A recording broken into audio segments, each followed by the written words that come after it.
There's a reason education sucks, and it's the same reason that it will never, ever, ever be fixed. It's never going to get any better. Don't look for it. Be happy with what you got. Because the owners of this country don't want that. I'm talking about the real owners now. The real owners, the big wealthy business interests that control things and make all the important decisions. Forget the politicians. The politicians are put there to give you the idea that you have freedom of choice. You don't. You have no choice. You have owners. They own you. They own everything. They own all the important land. They own and control the corporations. They've long since bought and paid for the Senate, the Congress, the state houses, the city halls. They got the judges in their back pockets. And they own all the big media companies, so they control just about all of the news and information you get to hear. They got you by the balls. They spend billions of dollars every year lobbying to get what they want. George knows what he's talking about. Government by the people, of the people, for the people. But the people are retarded. The best way to get something done, if it holds near and dear to you that you like to be able to, anyway, from Charlotte, another line going from in Florida down to Tampa. Of Putin's kleptocracy. Yeah. America is a nation that can be defined in a single word. I was going to put him. The idea that Los Angeles. Let's be clear. I hear it all the time. Cumulative, definitely, I can play for the programs many times. Well, I'm sick and tired of smart guys. Let me start off with two words. Made in America. Made in America. Welcome back to another night of Shtick with Koolfrogg. Should be a fun, interesting night. We're going to talk a lot about John Durham and the interactions that he actually had today. They're very, very interesting, to say the least. There is several other articles that are up for tonight that go along with the whole news thing. I really seriously don't have anything for the submarine. I don't have a single article up for it. We get down to the end or whatever, I'll see if I can't find anything to see if there's any latest and greatest updates. As we all know, that they're actually running short on air or oxygen, and that could be depleted really quick and very fast, and it's very scary and sad to believe that such a thing actually did occur. Anders, man, but I must have lost my status. Did you lose your status? Got demoted. Oh, you know what? There was a bunch of people that lost because they hadn't been actually shown up. No offense. I was removing several because I have so many of them. Here you go, dear. You can have it back. Yo, what up, Jimmy? Hello, Rose. Toy Box Brain is here. No, you get it back. You get it back. You asked for it, and that's what happens. Hey, beautiful. Good to see you. And Suzanne, awesome. Glad you're all here. Hang out, have some fun, and don't forget to go and scream at Great Liquor and say hello as he's sitting over on that Rumble side by himself. If you get the chance, to do such a thing, that'd be great. We're gonna actually kind of kick this up real quick here. I don't really want to. I've been live, been doing several things today. I did do a 30 some odd minute bit on the submarine. I did a live with Beautifully Inappropriate and Moose Maneuver, where we went through and listened to the censure for Adam Schiff. So, if anything else, hit that like button on all those shows for me. And let me know in say something to each one of them. Let me know how you feel about what I'm doing. If everything's working out okay, if you're liking the short form, if you're still willing to come around for this long form at night or whatever. I'm gonna see if I can't start reducing that to like a 2 hour show as opposed to doing the 3 hour show. Uh, it's really difficult because there's just so much news that comes out every single day. So let's do this. Let's start it off with some Durham talk. Here you go. Koolfrogg, is it God's hands now? Only he can make this a rescue versus a recovery. Yes, I agree. I agree. That's the only way that we can actually look at it, and hopefully, the best actually comes of it. It is sad to actually understand and believe that uh, they'd already potentially succumbed to God's will. Um, Atlas Pass over on the Rumble side says I can't stick around and say hi over here, Frogman. Awesome. You have a good one, brother. We'll talk to you soon. I'm with you whenever I can. Doesn't matter what time. Doesn't matter. Do it works and is best for you. I just, I found it very interesting. I did an 8-minute bet yesterday on Andrew Tate and over 500 views on it. Amazing. Just amazing how many views you can get on short form within a 24-hour period. So, Durham rules should change so heads could roll at FBI. The Department of Justice rules should change so the FBI agents lose their jobs when they lie to misuse the government's spying powers in sensitive investigations, Special Counsel John Durham suggests to Congress. I mean, it's an awesome suggestion. He should actually suggest more things, similar to it, for all three-letter agencies, and anybody that works for them should actually be able to, should understand just that you can lose your job for lying or misusing government's, powers. Overusing government powers over and over again is not necessarily the best thing for us. And we've seen a lot of government power being wielded at us and or others, such as Donald Trump, over and over again. Durham, who recently released a report in the review of the FBI's handling of the 2016 Trump-Russia investigation, acknowledged that he found conduct that was wrong or probably criminal, but would have been difficult to prosecute in the court of law.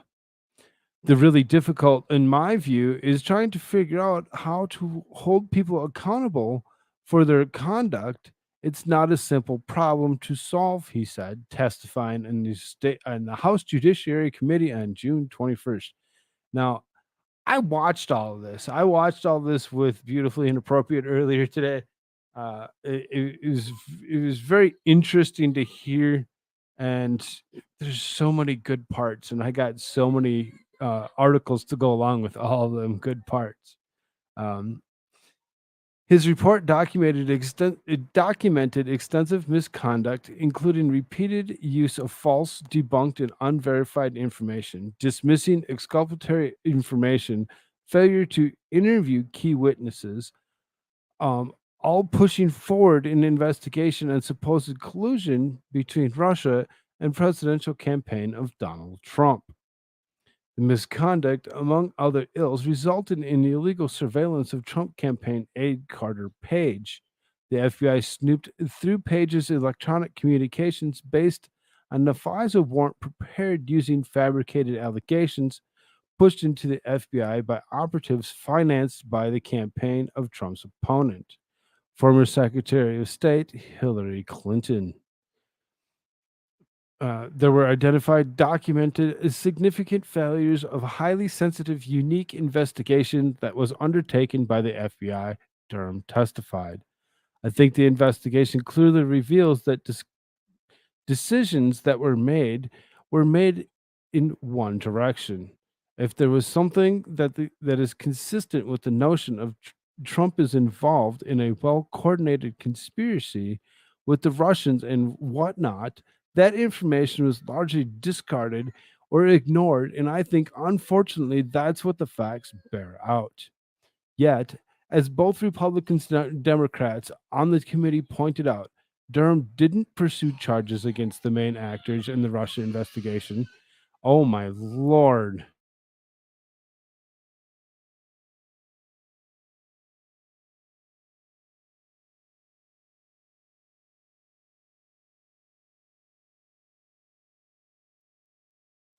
My son is screaming. Yet, as both Republicans and Democrats on the committee pointed out, Durham didn't pursue charges against the main actors in the Russia investigation, codenamed Crossfire Hurricane. That was the one thing that I found very interesting. Out of all the things that actually were found out, all the things that were talked about, why he wasn't able to or didn't pursue any charges against anybody. Zero people were actually looked at for charges. You just pretty much just let it go go past that and actually just go on. It really seriously didn't make any sense and why he didn't actually pursue any charges whatsoever. You know, as easy as that is, if he actually comes down to it, and I haven't read the whole thing yet. I'm still working on it. Still working on it. But here for real quick, we'll turn on the camera. There you go. There's the Durham report. Nice, big, huge, thick textbook. And there's the Mueller report that actually still comes up in when as they talk about it. So it's not something that's just super easy reading either. You really seriously takes a lot to actually get through all of it and to actually understand what is actually coming up. So for him to not pursue charges was really something that I found disturbing. When questioned on the point, Durham said he was following the DOJ guidelines that says a prosecutor should only bring charges if he's confident he could prove them beyond a reasonable doubt, secure conviction on trial, and have it upheld on appeal. So, I mean, the reasonable doubt, I don't see him actually not having a problem with that. I see that he would, in my opinion, that he would actually be able to get to reasonable doubt. Now, securing a conviction in a trial, that might be a little bit harder because you just don't know who the judge is going to be, or any of the attorneys for anybody would actually be, what their political stance would be, and if you would actually be able to get a judge that would actually be um, down the road in the center, whatever, right along with being able to listen to both sides and actually you know charge somebody properly and accordingly, um, and then have it upheld on appeal. So it's, everybody that's ever found guilty on something that they don't feel is actually something that they're guilty of does just that. They go through an appeals court. They always do, and and I find it very interesting how he felt like none of that would actually hold up with all the evidence that is actually there. Uh, Quote: "There's a conduct that was probably criminal, but you couldn't prove it, and that's true here. It appears in other instances as well." Rep. Cliff Bentz, Republican at Oregon, drilled him on that point. You well may have found, and it sounds like you did, troubling violations of law and policy, which perhaps would not lead to, or did not, of course, uh, to convictions, but it doesn't make it any less wrong when we have our own law enforcement agencies engage in this kind of conduct. And I think that's why you called it troubling. Do I have that right? So then, to actually look at that, law enforcement agencies and engage in this kind of conduct.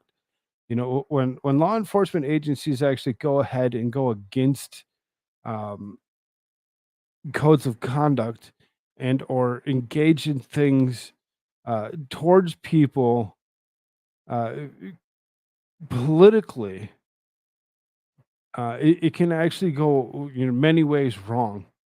And for him to actually just look at it and just be like, well, uh, do I have that right? And he says, You have that right," Durham replied. So he believed that that was true, that that was exactly how it was,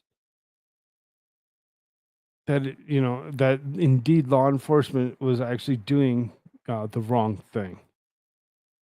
There's obviously things going wrong we can't convict people for, or at least it doesn't rise to the level that will warrant that approach. What should we be doing? Says Bentz. Durham suggested new accountability rules for investigations categorized as special investigative matters, such as those involving a political campaign. Maybe it's come time where if an agent is going to sign a FISA application on a sensitive investigative matter, that they not only understand that they're signing under the penalties of perjury, but if the Bureau determines that they intentionally misstated anything, that their employment will be terminated. When somebody signs an affidavit, swears to something before a judicial officer, there are consequences if it is untrue. There are criminal penalties, but there sure as heck ought to be other penalties as well. As for his own career as a federal prosecutor, Durham suggested he would have sought accountability if he saw FBI agents acting like they did during Crossfire Hurricane. I mean, he still sees what they did wrong. He just doesn't think that any of it's going to stand up. Anything, none of it's going to stand up against it. And it's very sad to make it's try to make it make any sense at all. There's no way that you can, because on one hand, you look at it and you're like, yes, this is what they've done. They actually did things improperly. They actually come up with and concocted lies to try getting a sitting president in trouble for something that he didn't do, to only turn around and say, well, though we've seen it happen and we've investigated and seen it, that it actually, is something that did happen, we don't believe it's ever going to stand up. There ought to be repercussions. If there have been happened in connection with an agent that I was working with and knew about, the first thing would be to report it to the court, and probably second thing would be to report it to their superiors. The third thing would be to ensure that that agent never worked with me again. So, every single one of the agents that were, part of the FBI that had anything to do with Crossfire Hurricane, he really seriously would have actually expelled them, wiped them out, and said, "No, I'm never going to work with you ever again, no matter what. There's nothing you can do to change that."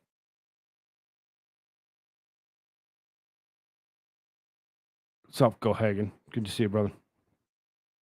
Uh, Durham, who resigned from the DOJ in February 2021, concluded the 6 hour hearing by saying, I don't think that things can go too much further with the view that law enforcement, particularly the FBI or the Department of Justice, runs a two-tiered system of justice. The nation can't stand under those circumstances. So, we talked about two-tiered systems yesterday, multi-tiered systems. It's like when you actually think about it, how far has it actually gone? How far will it continue to go? Um, if to believe that the nation can't stand under the circumstances of a two-tiered justice system really is understandable when it comes down to it. Does anybody seriously think that two-tiered system is actually healthy for anybody? It's really seriously not. It's very dangerous. So then, like I said, it's John Durham. It's John Durham. We're going to continue to actually talk about the goings on, and we'll actually come across different people that he had actually ran across today. This is breaking. John Durham reveals FBI kept intel on Hillary Clinton's plan to link Trump with Russia collusion to 2016 from agents working the case. While appearing before the House Judiciary Committee on Wednesday, Special Counsel John Durham testified that in 2016, the CIA was given intel indicating that Hillary Clinton gave the green light to plan to link before President Donald Trump with the Kremlin, only for the FBI to react by doing nothing. The FBI was too willing to accept the use politically funded and uncorroborated opposition research, such as the Steele dossier. Durham explained the FBI relied on the dossier and the FISA applications, knowing there were likely material originating from the political campaign or political opponent. Upon fielding questions about the discoveries, Durham claimed the FBI neglected to significantly scrutinize information it received and did not hold the same standards to allegations it received about the Clinton and Trump campaigns. During the hearing, House Judiciary Chairman Jim Jordan asked Durham to detail the committee that went down when he showed the referral memo to one of those agents, specifically Supervisory Special Agent Number One. We interviewed the first supervisor of Crossfire investigation. The operational person Durham responded. We showed him the intelligence information and it indicated he had never seen it before. Durham said Agent Joe Pintka immediately became emotional, got up, and left the room when his lawyer spent some time in the hallway and came back. He was ticked off, wasn't he? He was ticked off because this is something he should have had as an agent on the case.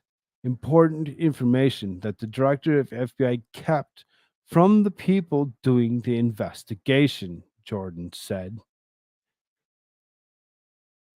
The information was kept from him, Durham replied. So, as Durham actually comes out and seriously says, yes, that is exactly what happened. The information was kept from them. Because the information was kept from them, over and over again, it's to that point illegal in itself for what they had done. They needed to actually share this information with anybody that was of any importance or whatsoever with this case. For them to actually not release information is wrong in itself.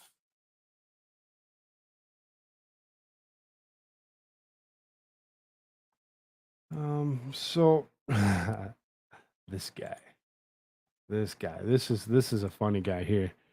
John Durham calls out Adam Schiff to his face over false Trump Russia collusion story. Now, because of all these going on or whatever today on the House floor, if you didn't catch it slightly about an hour and a half ago, myself, Beautiful, and Moose were actually sitting watching Shiffy Schiff actually get censured for these dealings. He did get censored today. There is a show that you can actually go back and watch and actually pay attention to what actually is being said about this particular guy and what he actually did or didn't do when it came down to it.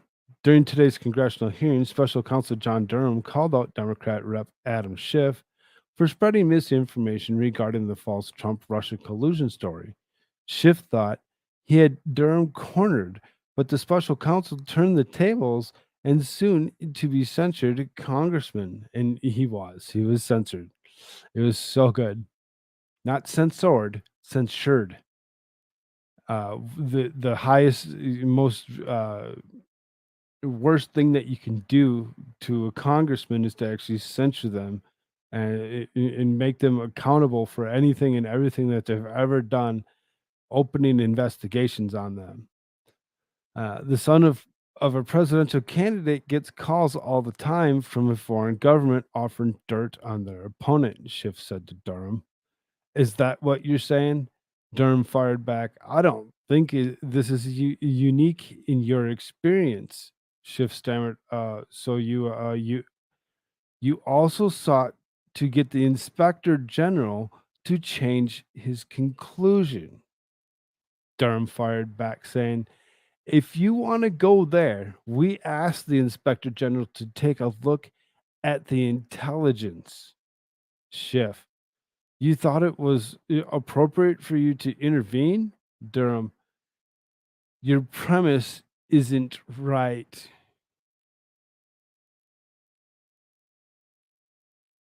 The son of a presidential candidate gets calls all the time from a foreign government offering dirt on their opponent. Is that what you're saying? I don't think this is unique in your experience. So you have other instances of the Russian government offering dirt. You can hear the laugh. Of the Russian government offering dirt. It's unique in your experience. So you have other instances of the Russian. Just call him out for his shit. Do exactly that. Was informed that a Russian official was offering the Trump campaign, quote, very high level and sensitive information, unquote, that would be incriminating if Hillary Clinton was part of, quote, Russia and its government support of Mr. Trump. You aware of that? Sure, people get phone calls all the time from individuals who claim to have information like that. Really, the son of a presidential candidate gets calls all the time from a foreign government offering dirt on their opponent. Is that what you're saying? I don't think this is unique in your experience. I don't think this is unique in your experience. Gee, who do you think he's alluding to on that? Let's think about that for a few minutes. Who's the current president's son, and what is he actually currently going through? What's up, Moose? Good to see you, brother.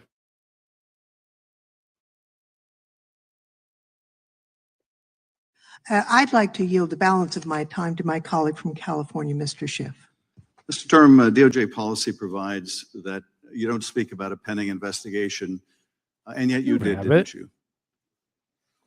I'm not exactly sure what When the Inspector General issued a report saying that the investigation was properly predicated, you spoke out in violation of Department of Justice policy to criticize the Inspector General's conclusions, didn't you? I issued a public statement. I didn't do it anonymously. I didn't do it through third persons. But nonetheless, you violated department policy by issuing a statement while your investigation was ongoing, didn't you? I don't know that. If I did, then I did, but I was not aware that I was violating some policy. And you also sought to get the Inspector General to change his conclusion, did you not? When he was concluding that the investigation was properly predicated, did you privately seek to intervene to change that conclusion? This is outside the scope of the report, but if you want to go there, we asked the Inspector General to take a look at the intelligence that's included in the classified appendix that you looked at, and said that that ought to affect portions of his report. And you thought it was appropriate for you to intervene with an independent investigation by the Inspector General because he was reaching a conclusion you disagreed with. You thought that was appropriate. That's not, the premise isn't right. The Inspector General circulated a draft memo to a number of agencies and persons.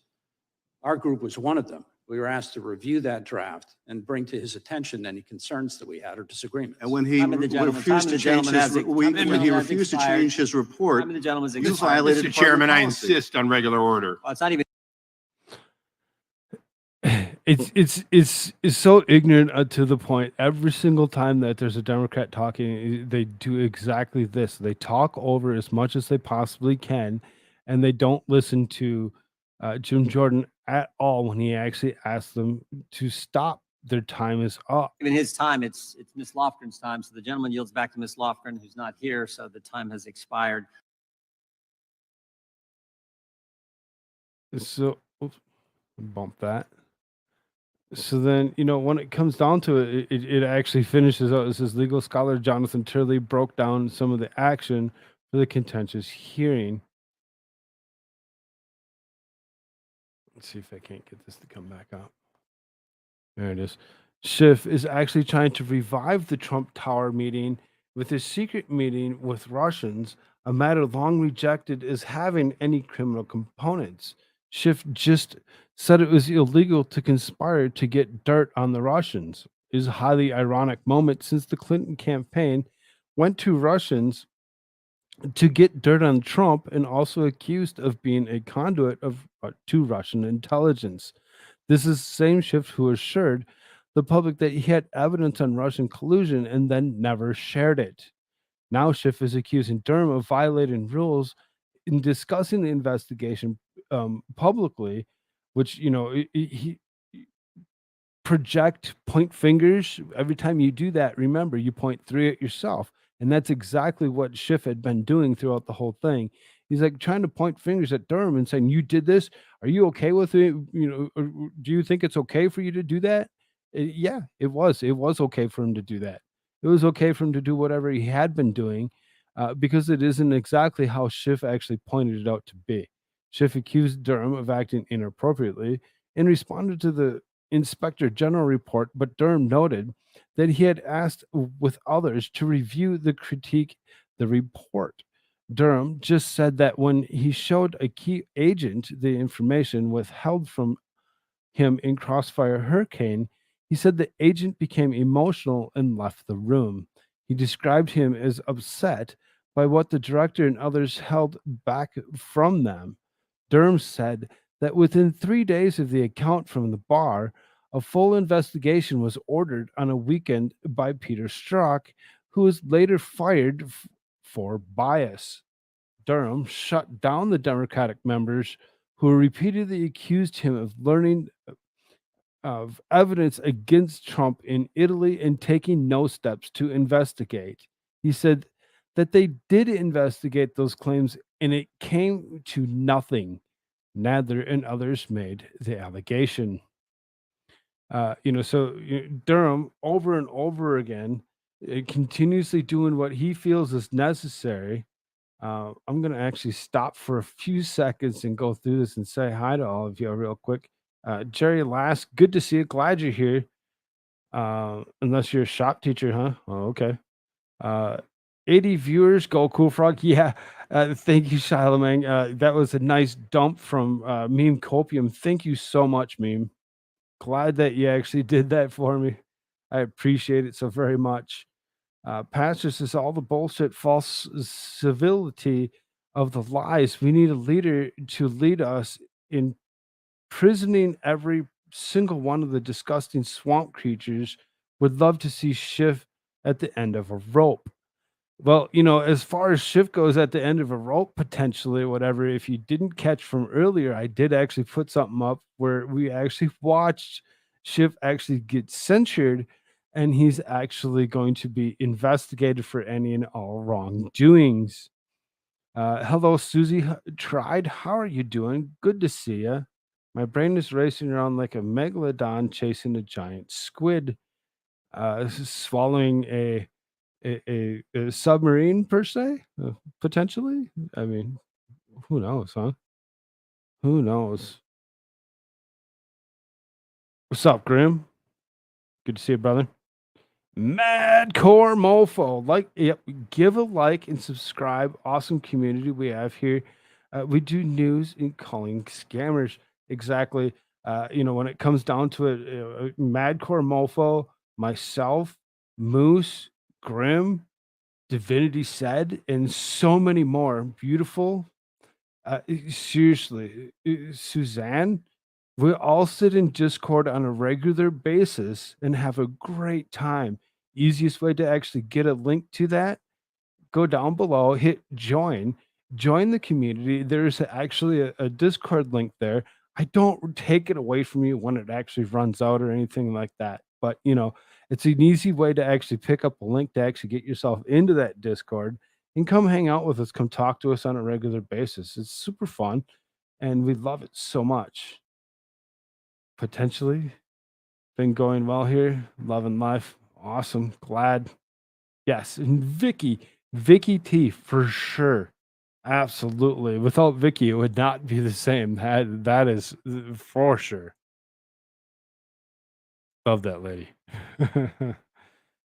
Hopefully she has a fun trip this weekend. So we're gonna continue here. This is John Durham humiliates Jerry Nadler and Hank Johnson during contentious hearing. Special counsel John Durham shut down Jerry Nadler after Democrat congressman made a desperate attempt to cover for Hillary Clinton and former FBI director James Comey. Durham humiliated Nadler, Adam Schiff, Hank Johnson, and other Democrat lawmakers by setting them straight throughout the contentious hearing. At one point, Durham said, "Our findings were sobering." Anybody who actually reads the report would find that the problems identified in the report are not susceptible to overnight fixes.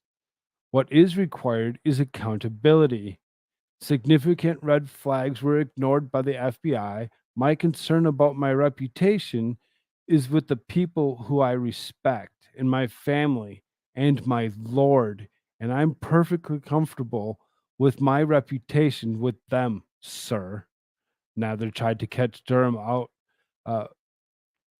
but was vastly outwitted and swiftly shut down. Nadler said, "Your investigation cost more than $6.5 million involved in the work of dozens of FBI employees and federal prosecutors, some of whom resigned in protest and took roughly 4 years to complete. Is that correct?"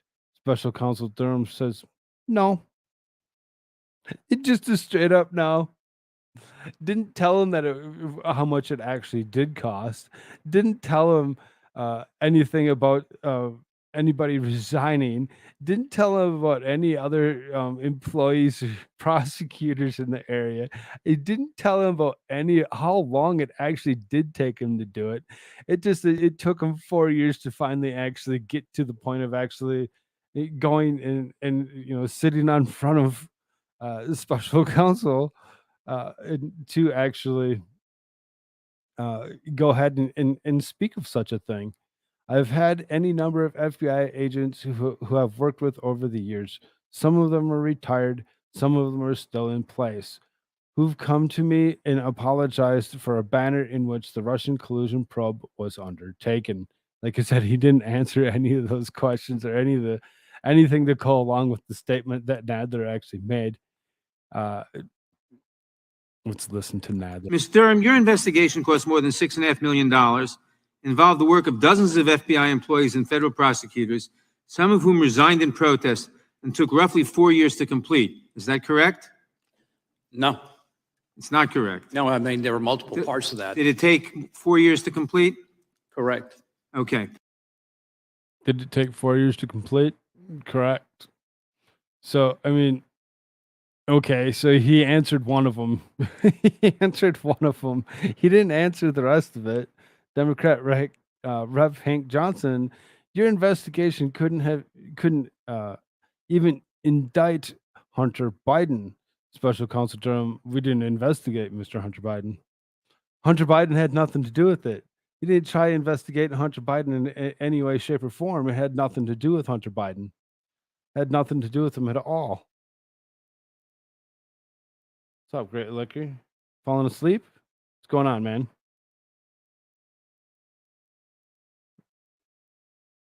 Turn that up just a little bit. Is that better? Legal scholars Jonathan Turley observed the hearing and gave his expert feedback on the proceedings. Durham just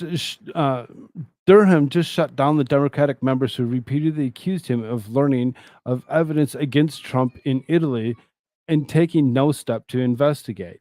He said they did investigate those claims and it came to nothing. Nadler and others made the allegation. Now Schiff is accusing Durham of violating rules and discussing the investigation publicly. This is the same Schiff who assured that public that he had evidence of Russian collusion and then never shared it.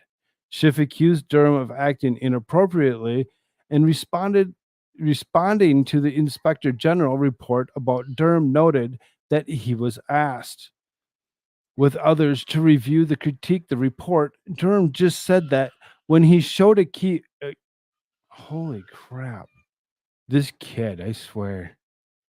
His mom is with him, so it's not that he doesn't have somebody paying attention to him.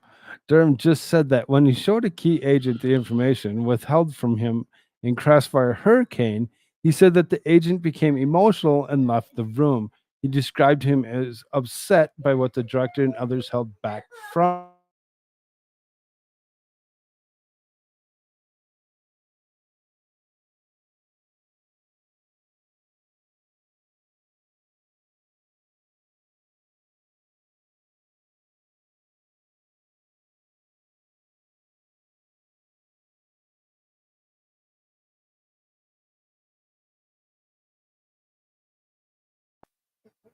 Sorry about that. Sometimes tadpoles need some assistance.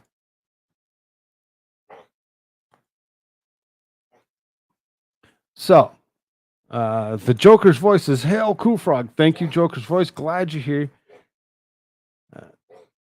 Did I just hear the tadpole? You sure did, great. Look, you sure did.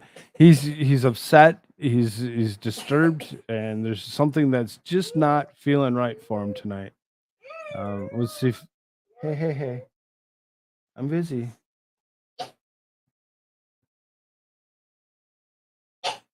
And he's got some weird cough for sure. Just a strange cough. I used to fall asleep to Koolfrogg's lives. His voice is so soothing. Thanks, Rose. John Durham gets a round of applause after clapping back at Dems threatening his reputation. Special Counsel John Durham received a round of applause Wednesday while testifying before Congress after he clapped back at a Democrat. Durham is testifying before the House Intelligence Committee about his review of the FBI's Operation Crossfire Hurricane led by Ohio Republican Rep. Jim Jordan.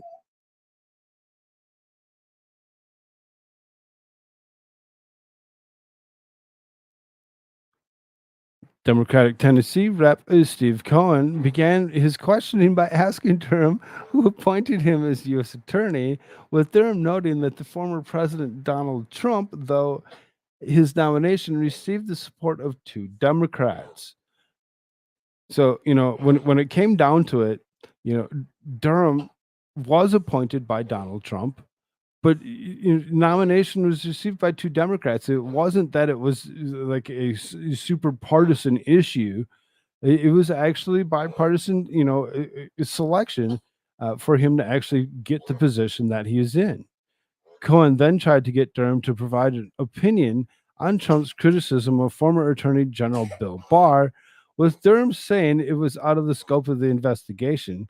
Cohen then questioned why Durham did not investigate a meeting at Trump Tower, with Durham explaining that Mueller and the House committee investigated the meeting, but that the scope of his investigation was to look at the conduct of intelligence community agencies, not to conduct a separate investigation that was done by the House and Senate or Director Mueller.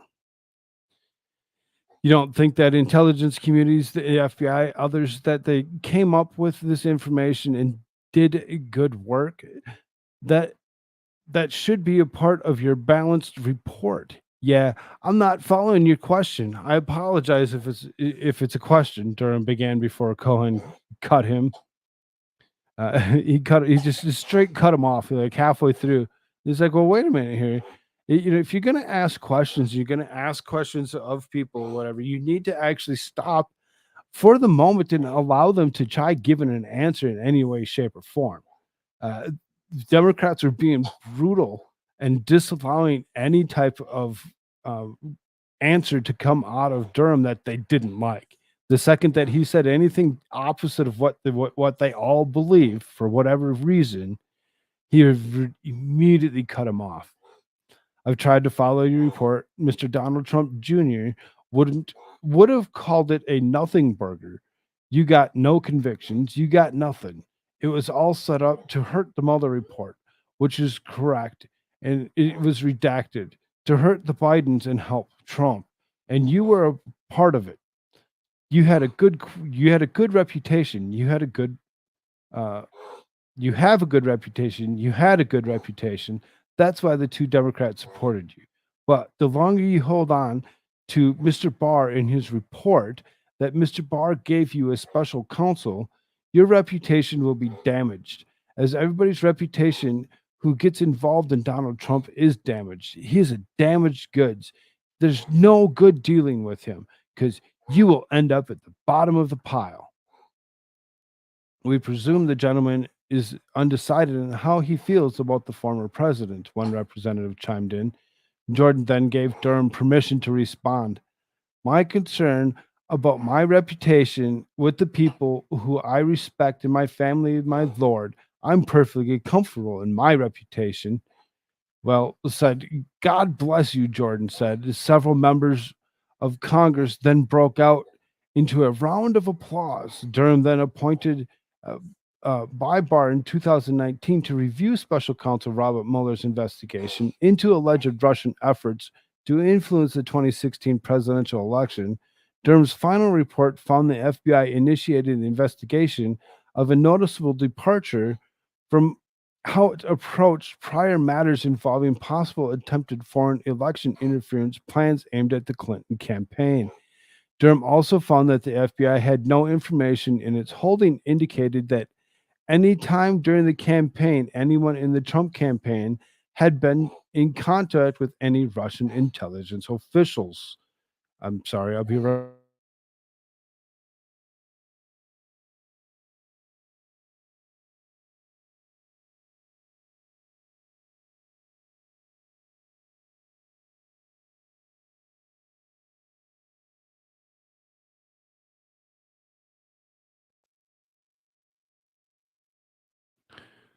This kid, he's acting like he's got a cough. So he's like clearing his throat over and over again, pretending that he's coughing. I keep on telling him to stop it because he's going to hurt himself. But, he's only 3, so he doesn't know how to listen. Name my son after me. JD likes to bite the spoon for 2 seconds for each bite. We call him that since I'm Jerry. We already have a Miranda and an Amanda, and that's confusing. I bet it is confusing. This guy, this tadpole of mine or whatever, he's quite something. Will you stop it? He just keeps on. So kind of kick it up here a little bit. Here we're going to actually go to Swalwell here. So this is California Democrat Rep. Eric Swalwell. This guy here, the guy that actually got along with that Chinese spy that we all know as Fang Fang or Bang Bang, or I don't know what you want to call her. Took a dig at fellow Democratic colleague Wednesday while offering praise to Special Counsel John Durham. Durham is testifying before the House Intelligence Committee, but his review of the FBI's Operation Crossfire. Swallow then took over questioning, praising Durham for not wading into criticism of the former president.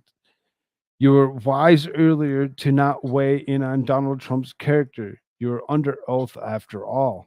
But did anything in your report prove false that Russians met with Trump's family during the campaign at Trump Tower after an offer of dirt on Hillary Clinton?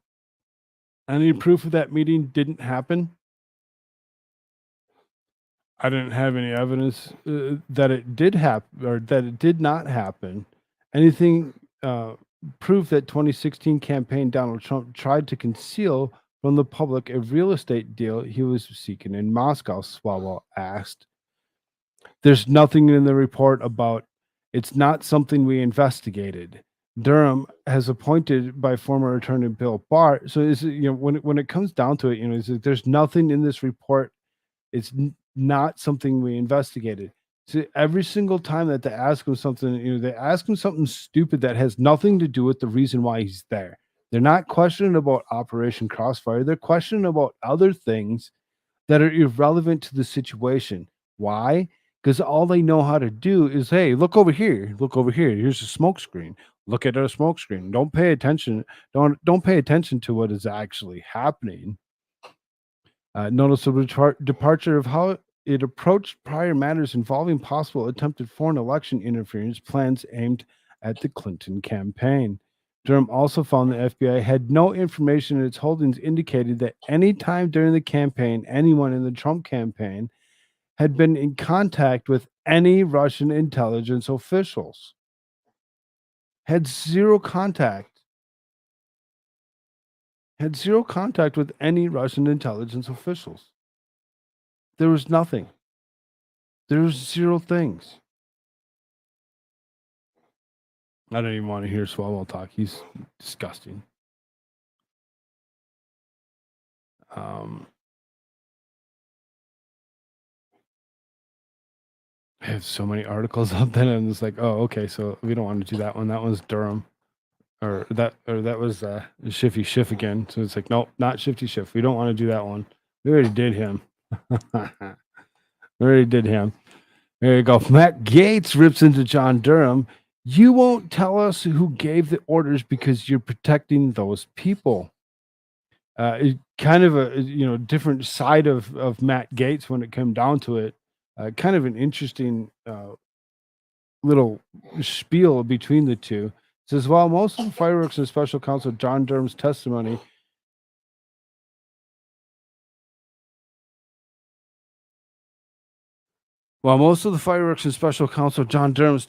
before the House Judiciary Committee on Wednesday came from contentious questioning by the Democrats, toward the end of the hearing, there were some additional pyrotechnics compliments of the Republican members. Rep. Thomas Massey ceded some of his time to Matt Gaetz, at which point Gaetz took after Durham in a rather unexpected turn. My time. Mr. Durham, this seems to all started with one person, but I don't see his name in your report. I see it in Mueller's report 89 times. Who did Mr. Papadopoulos meet with that gave him this supposed Russian information? When Mr. Papadopoulos was interviewed by the FBI, he had identified Joseph Mifsud as a person who had provided him that information. Did you interview Joseph Mifsud? We attempted to interview him. We pursued every lead that we had. We talked to a lawyer that he had in Europe, but we never were able to actually make contact with him so we could interview him. Do you think he's a Western source? Is he associated with Western intelligence? It's hard to say who Mr. Mifsud is associated with. He was tied up with Link University. Mr. Scotti, who had involvement in the Italian government, and they were acquainted. It's hard to say who Mifsud. I'm going to yield the remainder of my time to Mr. Gaetz. Hard to say who Mifsud is. He's the guy who started the whole thing. We've known it for years. Go ahead and play the video. When the special counsel's office interviewed Mifsud, did he lie to you guys too? Can't get into that. Did you interview Mifsud? Can't get into that. Is Mifsud Western intelligence or Russian intelligence? Can't get into that. Well, I'm reading from your report. Mifsud told Papadopoulos. Papadopoulos tells the diplomat tells the FBI opens the investigation July 31st, 2016. And here we are 3 years later, July of 2019, the country's been put through this, and the central figure who launches it all lies to us, and you guys don't hunt him down and interview him again, and you don't charge him with a crime. Maybe a better course of action is to figure out how the false accusation started. Maybe it's to go back and actually figure out why Joseph Mifsud was lying to the FBI. And here's the good news. Here's the good news. That's exactly what Bill Barr is doing. And thank goodness for that. That's exactly what the Attorney General and John Durham are doing. Well, Mr. Durham, was that what you were doing? I'm sorry, is that what? Was finding out who Mifsud was what you were doing? We pursued that avenue, yes. Right, but was he, this whole thing was an op, Mr. Durham. This wasn't like a bumbling, fumbling FBI that like couldn't get FISA straight. They ran an op. So who put Mifsud in play? You don't know, do you? I do not know that. I can't give you the For answer. years, you had years to find out the answer to what Mr. Jordan said was the seminal question, and you don't have it. And it just begs the question whether or not you were really trying to find that out. Because it's one thing to criticize the FBI for their FISA violations, to write a report. They've been criticized in plenty of reports. Some have referred to your work as just a repackaging and regurgitation of what the Inspector General already told us. So if you weren't going to do what Mr. Jordan said you were going to do in that video and give us the basis for all of it, what's this all been about? Well, I'm not exactly sure the import of your question. If your question, The question was, what is it all about? If it's about Mifsud and you didn't look into Mifsud to actually figure out what was actually going on, what were you actually doing? That's what he wants to know. What is he actually there for? Why is he there? And what is actually happening? What should have thought about this is like video inception. What? Okay. Sounds good. question is, did we try to locate and interview Mr. Mifsud? The answer is yes. Why didn't you subpoena? We expended. Wait, why didn't you subpoena him to a grand jury? I'm sorry, why not? Why didn't you send him a grand jury subpoena? Mr. Mifsud? You'd have to find Mr. Mifsud before you could serve a grand jury subpoena on him. You guys were out in Italy. Was it you and Bill Barr looking for authentic pasta over there, or Mifsud? No, we not. We were looking for information that might help us locate Mifsud. But you know who I think could probably locate him? The features of Western intelligence and possibly our own government that put him in play. Like your report seems to. So he actually comes to the point of actually saying, you're looking for Mifsud. Mifsud's you supposedly go to Italy to actually find Mifsud and what he's about, but you didn't find out what he was. Why didn't he actually use the resources that were available to actually go after Mifsud? If he didn't go after him, he wasn't actually looking into him, or he didn't find anything out about him. Did Mifsud actually even exist? And if he didn't, what in the world is going on? Why is it that Republican senators or representatives know more about it than what the guy that's actually investigating it knows? Exactly, Rogue thought. Gates is on the right question. To be less an indictment of the FBI and more of an inoculation, lowercase I, of course. And like many inoculations, it may have worse consequences down the road. We'll have some time to discuss this matter further, but it's just hard. It's just hard to like pretend as though this was a sincere effort when you don't get to the fundamental thing that started the whole deal. I yield back. I was away from my family for 4 years, essentially doing this investigation. Is my view is a sincere effort. The fact that you can't find somebody overseas should not come as a big surprise. Could you find Azra's hurt? Reclaiming my time. Is he alive or dead? We don't know. Gentlemen's time is expired. We don't know. They have no clue where Mifsud actually is. They have all this information that they have a full book. And when I say book, I'll show you one more time how big this book actually is. Look at that. Look, it's an actual textbook. It's thick. It's a large book. It has lots of information in it. Very, very much. But, at the same time, all of a sudden, they have no clue who Misfit is, where Misfit is, or what he's about, if he's alive, if he's dead, if he's even something that even exists at all.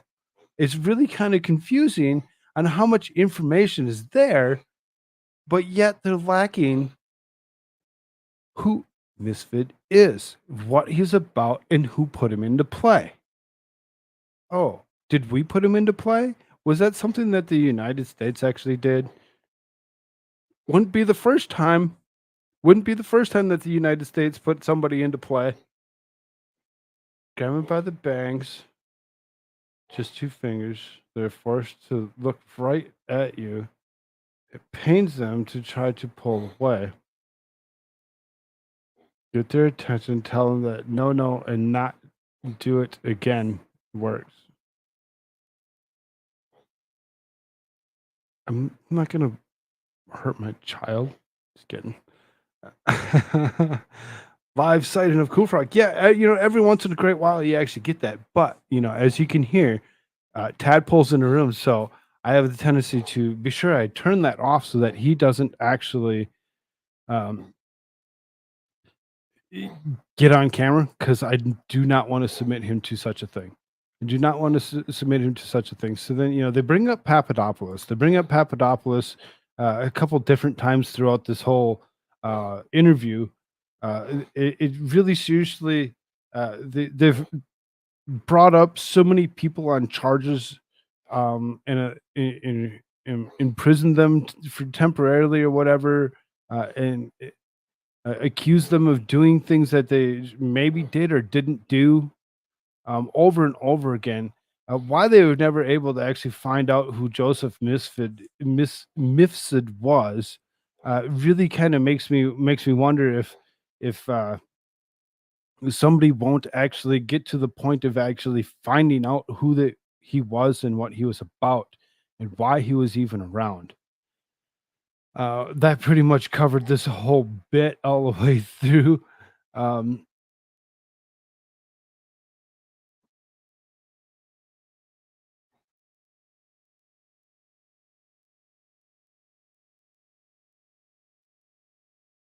you can see there's quite the conversation between Durham and Gates. It doesn't seem right.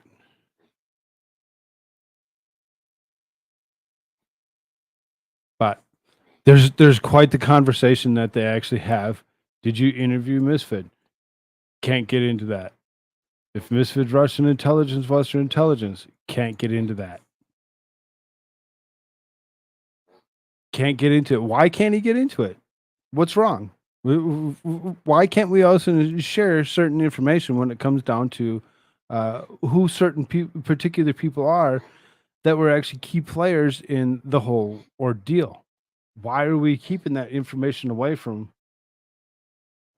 Why are they always keeping that information away from us? To me, it seems like that's information that we should actually have and be able to actually continue to go through.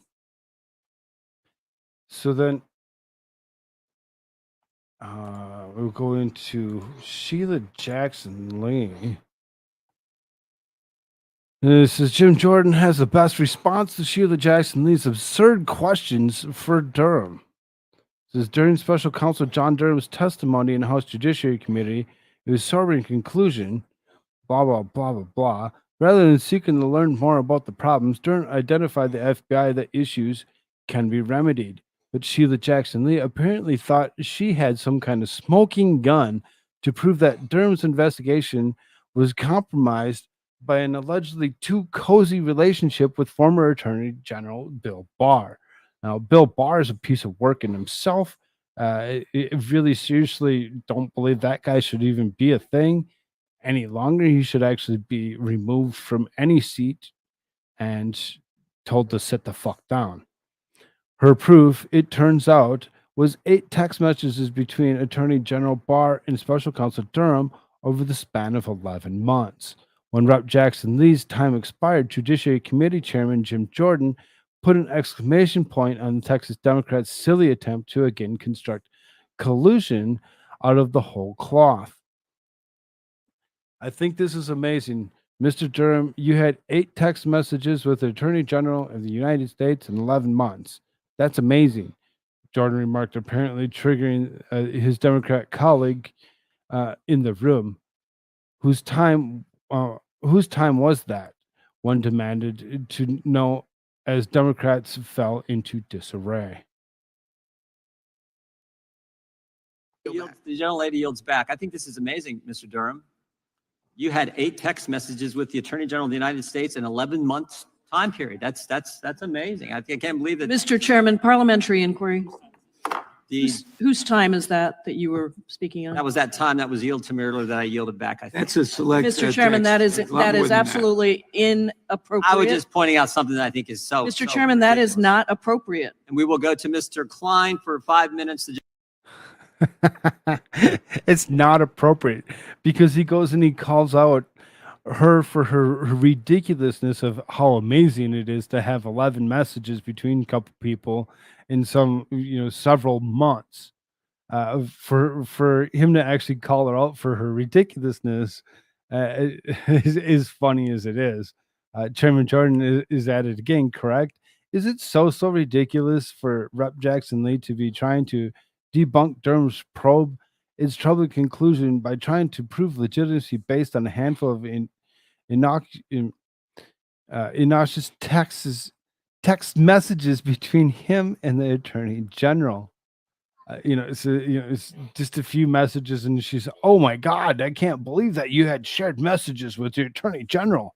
Didn't you? I mean, really? I mean, they're both high profile people that are working for the United States government. Why wouldn't they ever talk to each other? Is there a reason that they wouldn't talk to each other? I mean, it doesn't make any sense to actually think that they wouldn't actually talk to each other at some point in time.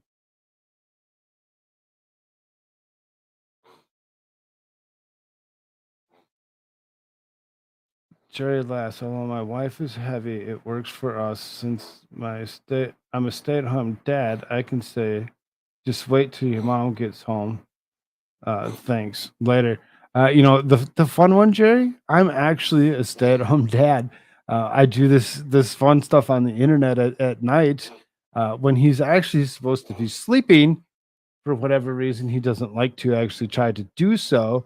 He's actually been up for the 13 going on 14 hours today with no nap, been outside running around, did some housework, did some homework.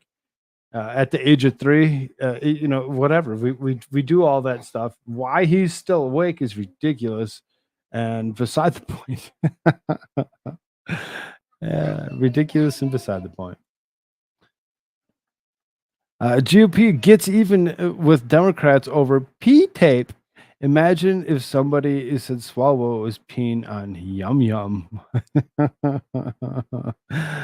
This interaction was so funny. It was so funny. The director of the FBI, Comey, said it's possible Trump was with hookers peeing on each other. Christopher Steele said an infamous Trump pee tape probably exists. Alleged pee tape incident was the only sex Trump party in Russia. You want to irritate the suburban mom at home? 5 months before an election, tell them the Republican leading candidate is peeing on prostitutes. We are aware of the member of this committee having an alleged affair with a Chinese spy I refer to as Yum Yum, but this is a new low for anyone, and I would hope Mr. Swalwell would agree with me. Imagine if somebody would have said and taken it a step further, Mr. Swalwell was peeing on Yum Yum. Time of the gentleman. It's unacceptable. This has got to stop. The FBI needs to. Time of the gentleman has expired. I yield back. The gentleman. Mr. Chairman, I asked that the last comments be stricken. Of course, Mama. I asked that the last comments be stricken.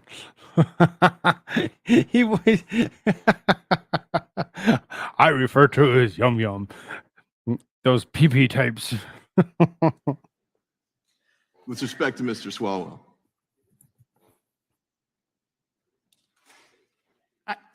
My point is this: if you're going to say the president of the United States was in Russia peeing on prostitutes or vice versa, I'm just saying, could you imagine how that would affect any member of this committee? It would affect you. You're going to pick up a primary opponent, I'll guarantee that. That's a little different than making a specific. You're going to pick up a primary opponent, I'll guarantee you that. If Swalwell doesn't pick up a primary opponent, there's actually something else that's wrong with our government and the way it's actually being run. There's no way, in any way, shape, or form, that he shouldn't pick up some kind of primary opponent.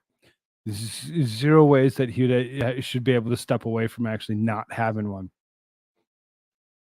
It says elsewhere, Durham said at one point during the hearing, our findings were sobering. Anybody who actually reads the report would find the problems identified in the report are not susceptible to overnight fixes. What is required is accountability. Significant red flags were ignored by the FBI. My concern about my reputation is that the people who I respect in my family and my Lord, I am perfectly comfortable with my reputation with him, sir. They kind of get into Nadler again. So it's like we actually listened to Nadler already. We don't need to actually go through that. Then the Hank Johnson again. So there's a lot of repeat, a lot of things that actually that get repeated, but there's so few things that everybody actually repeats. One side will say one story and then kind of repeat two others from somebody else, and then the other side kind of does the same. When it comes down to it, you really have to dig around and look almost everywhere. Stuff from both sides of the media to actually come up with a specific um, conversations that were had.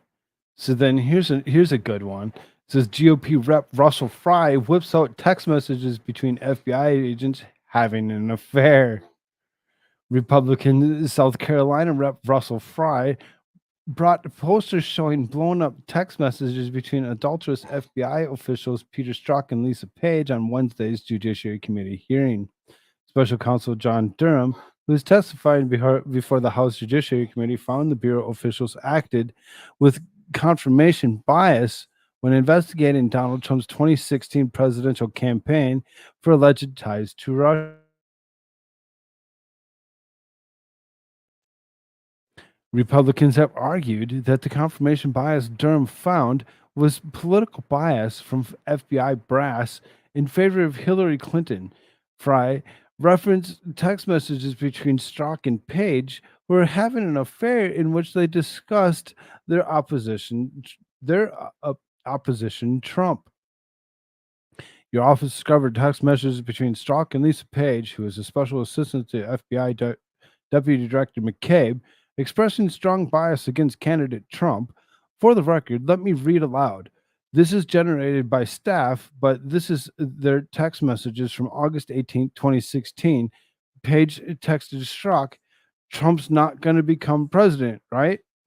Right? And Strzok responded by saying, no, he's not. We'll stop it. Yeah. No collusion. No collusion. Zero collusion whatsoever. None of this that I'm reading is true. It's all just fabricated stories made up to make you believe something else. You hear the sarcasm, right? The FBI fired Strzok in 2018, citing the text messages with Page, the disgraced former agent that filed a lawsuit claiming that he was fired due to political pressure from Trump and that the next message with Page was protected speech. The suit remains ongoing. Page, who resigned from the Bureau in 2018, is also suing the FBI for releasing her texts with Strzok. Durham testified in a closed-door hearing before the House Permanent Select Committee on Intelligence Tuesday afternoon. He discussed potential reforms to the Foreign Intelligence Surveillance Act Committee Chairman Mike Turner in Ohio and ranking members Jim Himes told reporters. So then, when it comes down to, Page and Strzok having a odd relationship, sleeping with each other, or any other, having some kind of romantic, connected weaving between the two, whatever there's so many times that when you work with somebody for so long that eventually something just so happens to click where you have some kind of the Titanic research vessel is still missing. 6 hours of oxygen left. Thanks for the update there, Thomas Hooker. Awesome. Thank you so much. We'll keep up with that as far as everything goes. as much as we possibly can. So then, to kind of move on just a little bit from Durham in itself, there's lots of other uh, Congress that had actually occurred today. There's quite a bit. So then, here you got Margie Taylor Greene calls Lauren Boebert a little bitch on the House floor today. Rep. Margie Taylor Greene, and these are both Republicans. So, for them to actually be calling each other out, it's like, oh dang. Hold the F on. The Navy failed them. How about the guy who built the thing in his garage and used equity hires as a maintenance crew instead of competent people? What about him? What about him? 6 hours of oxygen left. That's kind of interesting. But yeah, what about it, Pastor? Do you want to talk about that for a minute before I actually go and move on? I mean, I didn't find anything on it, so that's why we didn't actually cover any of it.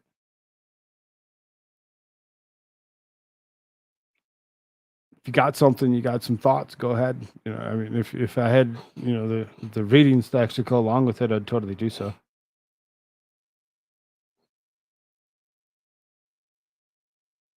I just didn't find anything on it, so it didn't hit the reel tonight.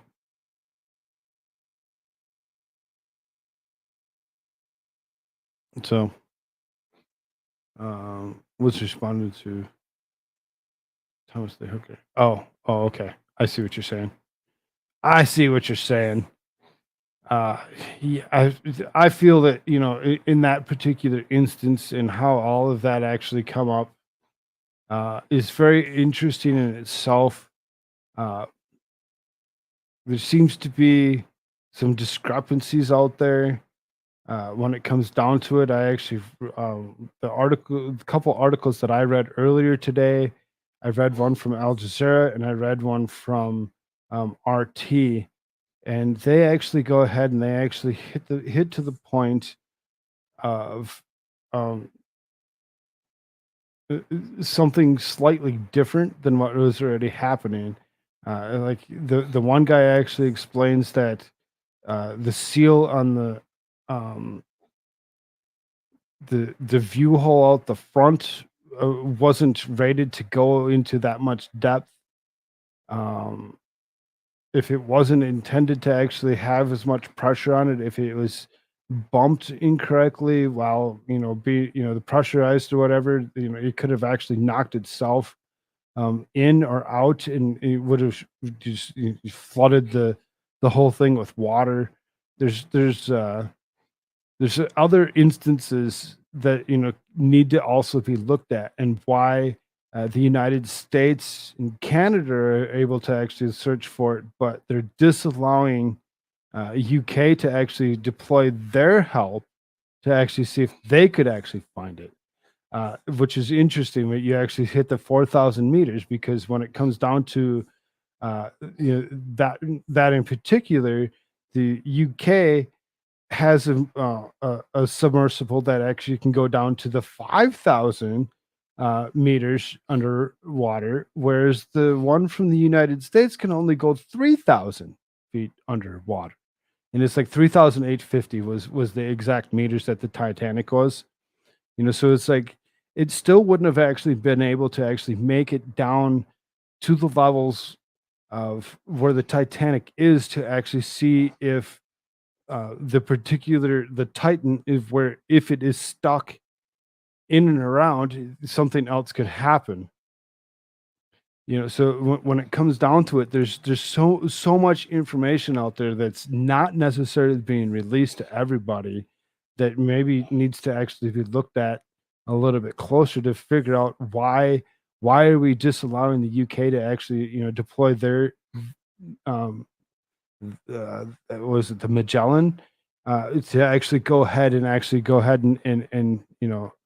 see if they could have better luck at actually making it down and around the wreckage of the Titanic, to see if the Titan was actually stuck down there.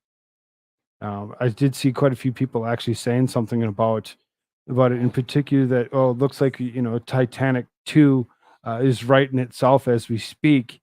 I guess I guess it's not something that I'm really interested in Hollywood actually, putting their hands on and ruining.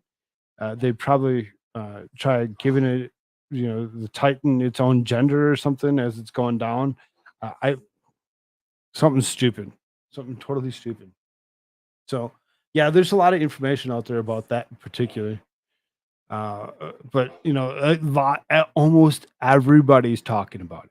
So for it to not be covered immediately by somebody the second that it comes out, or doesn't, or gets found, whatever, some kind of information will be, us and spread widely across the whole spectrum. The entire debacle is caused by a hubris vessel, uh, was not certified by anyone. Yep, exactly. Watched the clip that I made today. It was about a half hour long. There's a little bit more different information in there that most weren't actually releasing. I've found it very interesting. Maybe after the show's over.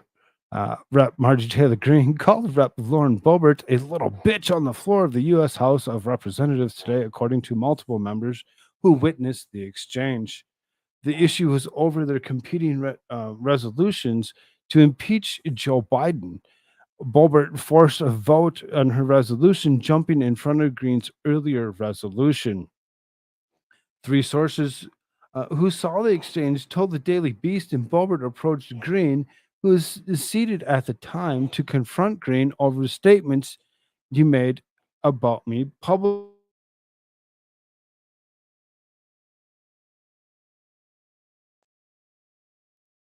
All three of the sources said Greene called Boebert a bitch or a little bitch. Greene then stood up to face Lauren and said Boebert copied my articles of impeachment. Boebert assured Greene that she didn't or hadn't bothered to read Greene's resolution. They donated.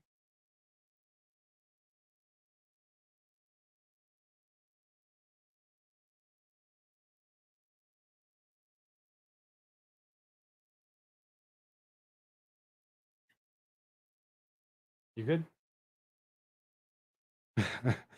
Sorry about that. I donated to you. I've defended you, but you've been nothing but a little bitch to me, Greene reportedly told Boebert. Uh, and you copied my articles of impeachment. I asked you to co-sponsor them. Okay, Marjorie, we're through. Boebert answered, shrugging her shoulders. Greene said, we were never together. The GOP lawmaker told the Daily Beast, I heard Marjorie call Boebert a bitch right to her face. This line here of "we were never together" really seriously separates the Republican Party.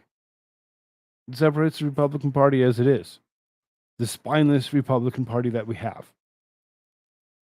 Just went ahead and separated itself even further by actually just going ahead and saying, well, why did you do what you did? You should have gone along with what I wanted and actually just co-sponsored it. And they could have actually, pushed something that actually had a couple different names on it, as opposed to it just having Lauren Boebert's name on it. Now, will Margie Taylor Greene actually eventually come out and actually be like, we're going to actually now vote on this one, being that the other one didn't pass? Because this didn't actually just pass through. It wasn't something that was actually passed. If it was passed, there would be several people that would have been jumping and been like, oh my god, he's going to be impeached. Because you use the same words that Democrats use when they actually talk about Trump. And you say, yep, oh, once he's impeached to the House, yeah, he was done in there, impeached, and that's it.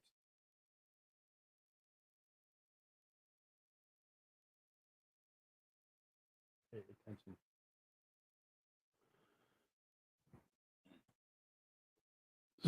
So then, to kind of move on here, what the fuck is this bullshit? just gets the article submitted. Who cares who gets the credit? The fact they're fighting over it shows how incompetent all politicians are. Need to replace them all. Yep, every single last one of them. Every single last one of them. Get rid of every single one of them.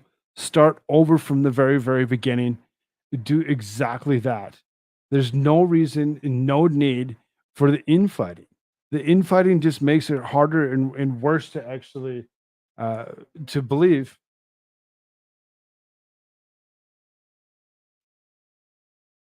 What is actually happening and going on. To for the infighting to continue in any way, shape, or form, it needs to not be a thing. It really does. I'm sick of it actually happening the way it is, and for them to actually call each other out for, oh, why did you do it? You should have just co-sponsored mine, and we could have actually done it together. Uh, it's kind of like go tell your friends that. To get with my friends so that we can be friends type thing or whatever. Otherwise, F yourself. We don't care.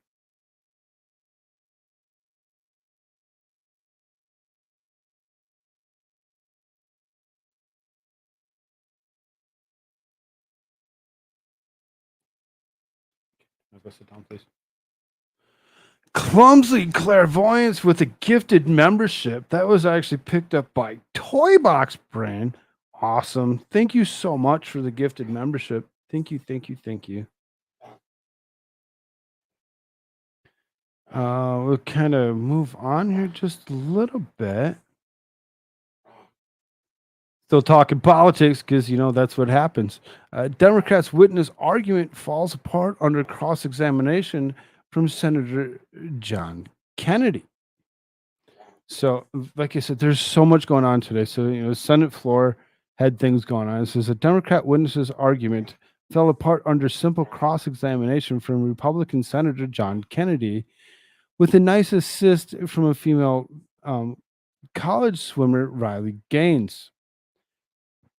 Gaines has trashed the Democrats for letting men play women's sports, which should never be a thing. Should never be a thing to ever let a man play in women's sports. If you're gonna allow men to play women's sports or women to play in men's sports, then stop calling them men's sports or women's sports. Just call it sports. Just call it sports, and the best of the best get to play, and that's it. There's no, we got a team, you get a team. No, nope. Just no. Make it one thing and make it one thing only, and just call it sports and see what the hell happens then. See what happens then. The guy that was in 200th place that decided to actually go play in women's sports to actually be number one would still be where? Oh, yep, 200th place. Just make it sports. Stop with the bullshit. The witness, Kelly Robinson, the president of the far-left activist group Human Rights Campaign. She was formerly the executive director of Planned Parenthood Action Fund. Gross, disturbing in itself to actually believe that anybody would want to be an executive director of the most genocidal place in the world of Planned Parenthood. Robinson was trying to defend the practice of allowing men to compete against women. It did not go well for Robinson, but it got embarrassing when she thought she had Kennedy checkmated. Kennedy says, you don't believe that a biological male has physical advantage in sports over a biological female. Robinson, not in a definitive statement. How many female members of the NBA do you see? Well, I can say there's been news article about men that think they could beat Serena Williams in tennis, and it's just not the case. She's stronger than them.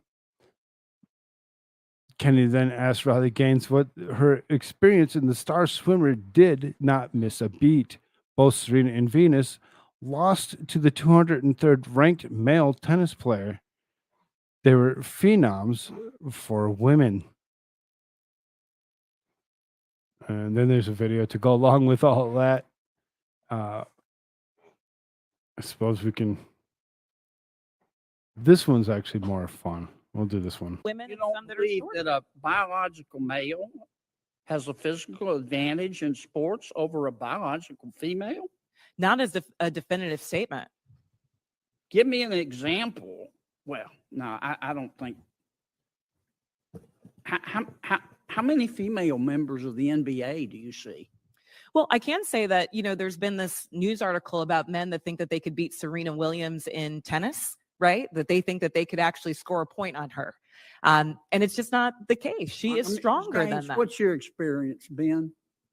Male, female? Both Serena and Venus lost to the 203rd ranked male tennis player, which they're phenoms for women. My experience, my husband, he swam at University of Kentucky as well. In terms of accolades and in terms of national ranking, I was a much better swimmer than him. He could kick my butt any day of the week without trying. He could kick my butt any day of the week without trying. Without trying. There's zero reason to believe that any man should be able to actually go and actually figure out how to become and be part of a women's team. If you suck at what you do something else. Do something else. In 1993, the last official such game took place when Jimmy Connors squared off against Martina Navratilova in a face-off dubbed the Battle of the Sexes by the media. The game was played under hybrid rules as Connors was permitted only one serve at each point, and his opponent was allowed to play the ball into half of the doubles court. A tense first set was won 7-5 by Connors, who pulled away in the second to win it 6-2 and with it to the match, for which both received close to $1 million for competing. At the height of Williams' boom in 1998, it was unofficial game took place in Australia after Serena and Venus claimed that no male player outside the top 200 could beat them. Up stepped a German known as Karsten Brach, who was ranked 203rd in the world, and after first beating Serena 6-1, he disposed of Venus 6-2. I didn't know it would be that difficult. I played shots that would have been winners in the women's circuit, and he got to them very easily. They wouldn't have had a chance against any inside the top 500 because today I played like someone ranked 600 to keep it fun, said Brach's assessment. So when it comes down to it, it doesn't matter. Yes, there are women that would kick my butt at most any sport. Why? Because I don't play sports. So it's not me that I'm concerned with. What I'm concerned with is those that do play sports. Those men and women thinking that it's okay for each other to actually go and play in each other's sports because why? And it's not really women trying to play men's sports, obviously. It's men trying to play women's sports. And again, if we're going to continue to do that, let's just call it what it is and just call it sports. Let's remove it. We'll remove it for what it is and just call it sports. So it really wasn't it was supposed to be about politics. It was the senator actually speaking with these ladies about such a thing, and you could tell which one was for it and which one was against it. And when you actually look at them, you could tell which one was going to go where. It was the simple mentality that actually made you actually think that way. There's simple mentality. Just by actually talking to him, you could actually understand. You're like, oh, okay, I see where you're going to go with this. You're going to be the next Ketanji Brown Jackson and not be able to actually go ahead and explain what a woman is. Because I'm not a biologist. Ridiculous. Senator Tim Scott, put it on screen. Senator Tim Scott vows to finish Biden probe, fire Garland and Wray if elected president. Now, we've actually talked about, presidential candidates, over and over again every night. When it comes down to it, whenever they actually release new information that makes it fun or interesting to actually speak of. So, to have Senator Tim Scott actually step up to the plate and say that he's seeking the nomination for president, that he would remove the current heads of Justice Department and the FBI if he was elected to the White House.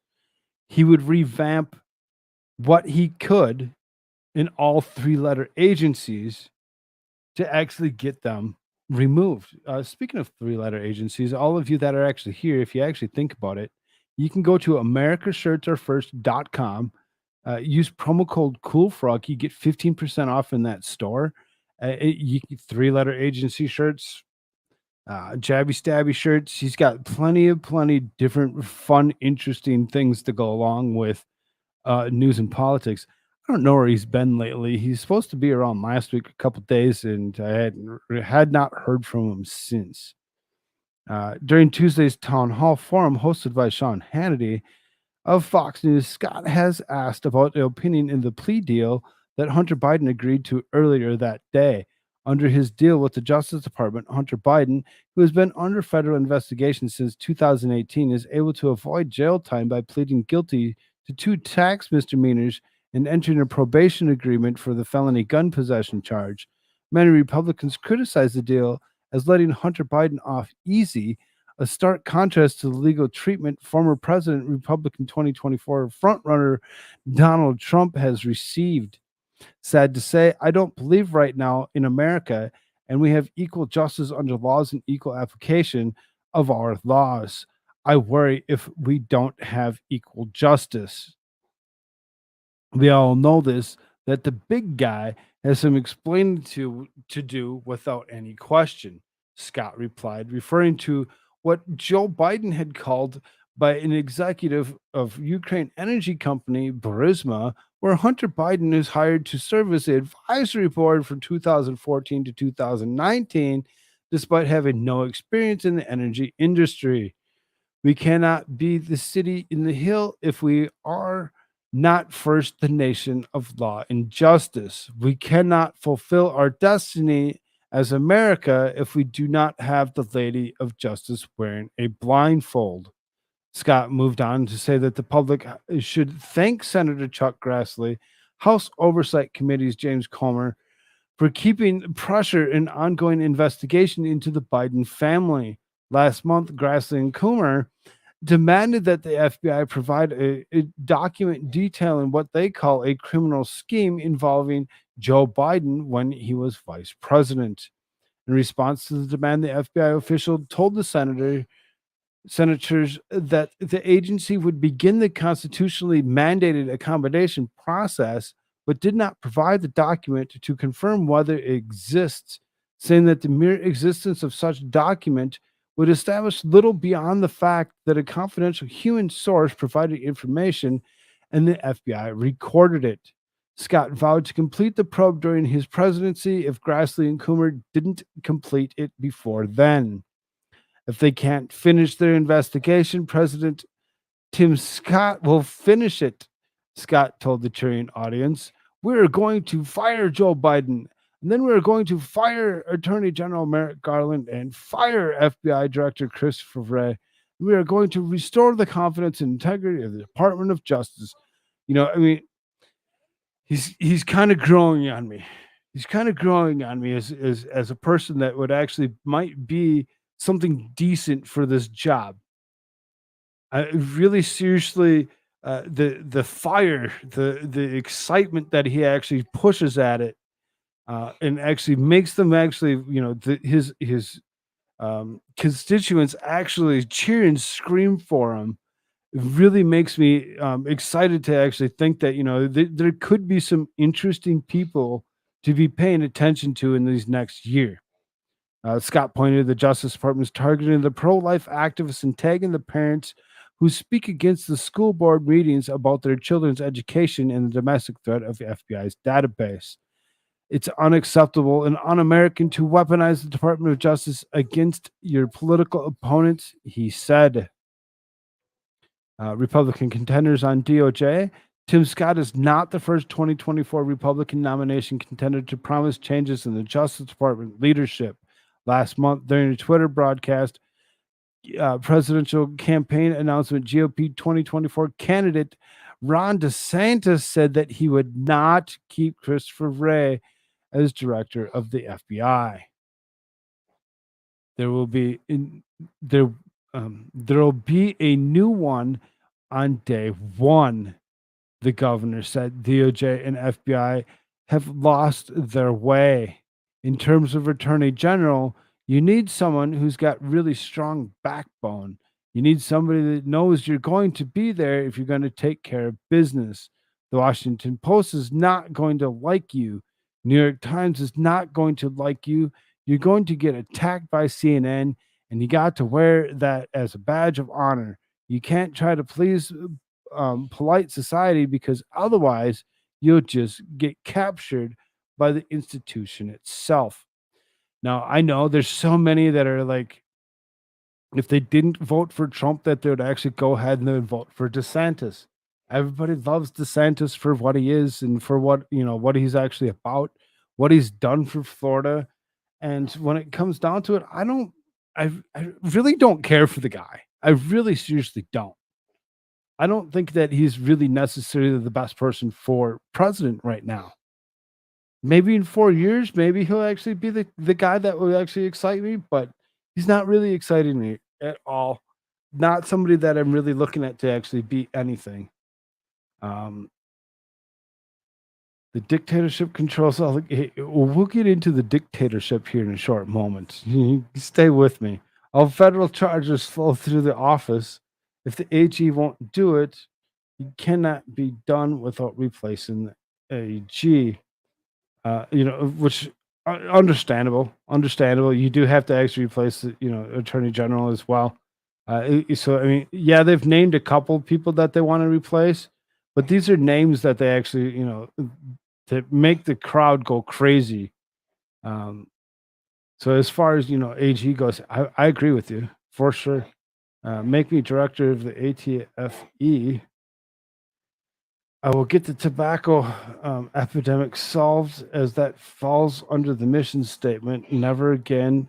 And the agency legislates from bureaucracy. Interesting thoughts. Interesting thoughts there, Pastor. Meanwhile, candidate Vivek Ramaswamy is advocating for FBI's dissolution, arguing that the agency has become too corrupt to be saved. That's the same J. Edgar Hoover FBI that actually wrongfully spied on Martin Luther King, that denied him concealed carry permit. That's the same FBI that today engages in political behaviors often targeted against conservatives. Ramaswamy said last month is a town hall event hosted by WMUR, ABC affiliate in New Hampshire. We should want a federal law enforcement agency that doesn't pay attention to politics at all, but just enforces the law. Build a federal law enforcement apparatus that represents the law instead of making it up, but do it in a way that doesn't put Americans at risk. So I mean, again, my thoughts on Vivek Ramaswamy in itself sounds to me like he's actually trying to run for cabinet member to Trump's campaign. It really does. It really doesn't sound like he's actually trying to actually run for president. I said stick around. Speaking of dictators, let's speak of the dictator. He's a dictator for sure. Open political provocation. Biden trades blows with China after dictator's comment. Oh no. What did he say? President Joe Biden and the Chinese government traded hostile remarks after the commander-in-chief alluded to the Chinese leader Xi Jinping as a dictator. Projection much? Not saying that Xi isn't a dictator, but I mean, when you're gonna actually call somebody out of being a dictator, maybe you should know how much of a dictator you are yourself. Biden is discussing Tuesday how the military shot down the Chinese spy balloon after it was hovering over the U.S. for days. The president claimed Xi got very upset and that it was a great embarrassment for dictators because the Chinese leader didn't even know the balloon was there. China is real, has real economic difficulties. China. How many times did we hear about China for several years by one particular person that would call it out for what it is? Being worthless, steaming pile of crap. China. China is real, has real economic difficulties, and the reason why Xi Jinping got very upset in terms of when I shot that balloon down with 2 boxcars full of spy equipment in it, it is he didn't know it was there. No, I'm serious. That's what the great embarrassment for the dictators when they didn't know what happened. That wasn't supposed to be going where it was. It was blown up or blown off course up through Alaska and then down through United States, and he didn't know about it. When it got shot down, he was very embarrassed. He denied it was even there, Biden said in the campaign reception remarks while he was in California. The Chinese Ministry of Foreign Affairs spokesperson said Biden's remarks were ridiculously absurd and irresponsible. It is grave disregard for the basic facts of serious breach of diplomatic protocol, a serious violation of China's political dignity, and amounted to an open political provocation. The spokesperson added China expresses strong dissatisfaction and firm opposition. Biden also told the audience that they shouldn't worry about China. I promise you, we're going to. Don't worry about China. I mean, worry about China, but don't worry about China. What? Huh? What? What did you? Huh? That sentence doesn't make any. I promise you, we're going to. Don't worry about China. I mean, worry about China, but don't worry about China. What? No. Don't listen to this fool. Worry about China. Worry about China. Why? Because China actually does a lot that we actually depend on. We depend on a lot of stuff that gets produced out of China. A lot of things you don't really think, seriously, almost anything and everything that you can put your hands on, textiles, fuels, fertilizers, any other different type of electrical components. There's just so much that China does that the United States outsourced to China. Secretary of State Antony Blinken, another asshole that needs to get removed and replaced completely right away, made a long anticipated trip to China in mid-June. It was last week. Stop it. After the trip was initially postponed after the spy balloon, Blinken met with Xi and attempted to set up military-to-military direct hotline, which he failed at because he sucks at his job. Biden said Blinken did a hell of a job in China. Yeah, he did a hell of a job. He failed. He failed. So, this was politics yet. Sorta. So, there's some odd goings on when Indian Prime Minister Modi gives a 7.5 carat eco-friendly green diamond to Dr. Jill. Why does he give? Wait a minute here. I thought you couldn't actually give and receive gifts. Joe Biden Wednesday evening welcomed India's Prime Minister Narendra Modi to the White House. The Bidens hosted Modi for dinner at the White House. The three of them also exchanged gifts. Watch. Oh, yeah, we love each other so much. Hey, look at this weird artifacts and these weird, strange things that are around. There's zero sound to it, so I can't give you. But it comes down to it.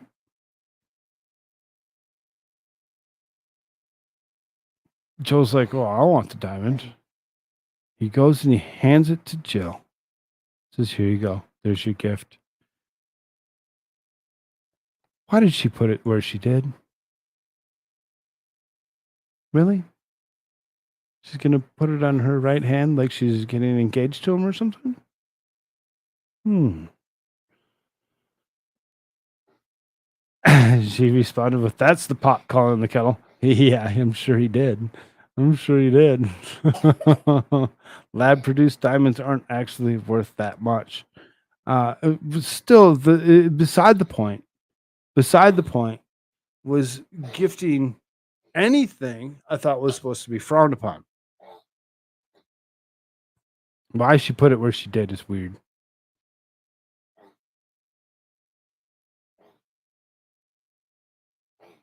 And hands Joe Biden a book. Says, "Here, read. I dare you to try. Here, read. Read something and don't mumble and stumble through it." The Bidens presented a handmade antique American book galley from the 20th century to as the official gift to Moody. The Hindustan Times reported the Indian Prime Minister gifted a 7.5 carat eco-friendly lab-grown green diamond to Dr. Jill. The lab-grown green diamond was presented as a Kashmiri papier mache in a paper mache box. So but nice size green diamond that it is. So it didn't come from the coal mines. Wasn't none of that. Moody was gifted the Biden's sandalwood box. So there's gifts. I don't get the gift thing. I always thought that was something that was frowned upon, and that was my point on that. Wasn't that frowned upon? Wasn't it something that was actually not supposed to ever happen? So last thing in the politics side. Last thing on the politics side before we actually go over to some other news. Fox News moderators revealed for the first GOP debate. So then you got Martha McCollum and Brett Baier will moderate the first Republican presidential primary debate on August 23rd, which isn't really that far away when you actually think about it. That's about a month and a couple days away from today that you'll actually see. You'll see these debate, whatever, between Trump and I'll just read the article. The event was at the Fizzer Forum in Milwaukee is expected to be a big ratings getter. The first GOP primary debate in 2015. There's so many people that are actually part of this GOP side of things. There's a dozen of them. There's a couple of them I don't remember their names. There's a new one that was actually entered yesterday. When it come down to it, he's actually supposed to officially be part of it to make it 13. It is such a lucky number for them that actually has that exact amount of people actually show up for such a thing. Hey, Melissa Jane, how you doing, dear? Good to see you. Good to see you. Glad you're around. The event Byers is Fox News chief political anchor and executive editor of special report of Brett Baier. McCollum answered the executive editor of the story of Martha McCollum. Baier and McCollum have co-anchored the Fox News special events coverage, including midterms and moderated town halls for Trump at the Lincoln Memorial in 2020. Fox Business Network will simulcast the debate, and there will also be coverage on Fox News Digital as well as Fox News Audio. Gee, great, thanks. I'm glad that you could actually put it on all of your platforms at the same time. But for those two to actually go ahead and be able to pick up the first GOP debate, it should be trash in itself, and I'm excited to actually not really watch it. But yes, guess what? I will be there. I'll watch it. A little bit of news. This kid, just a grunting all night long. Will you stop it? Not good for you. Now I'm going to actually pull up the whole last bunch of tabs here. This is all news. Here you got Greta Thunberg predicted climate change would wipe out all humanity by today. I guess she was wrong. Swedish climate activist Greta Thunberg predicted that all of humanity would be wiped out by June 21st, 2023 due to global warming. I guess she was wrong. I guess she was just wrong. Has she ever been right? And now, a deleted tweet on June 21st, 2018, Thunberg warned that we only have 5 years left to save the planet from climate change. Today, on the anniversary of Thunberg's doomsday prediction, however, many would argue that nothing has changed at all that time, especially concerning the environment. When she was just 15 years old, Thunberg wrote, "The top climate scientist is warning that climate change will wipe out all of humanity unless we stop using fossil fuels over the next 5 years." And guess what? We're still using fossil fuels. And as we probably still should, or maybe switch over to nuclear and not these green propaganda bullshit of trying to tell us that solar panels and wind farms are actually a thing that will actually uh, uh, make anything work. Sorry, not going to happen. These alarming but later forgot warnings that which warnings with very definite and certain sounding timescales are a major part of green propaganda.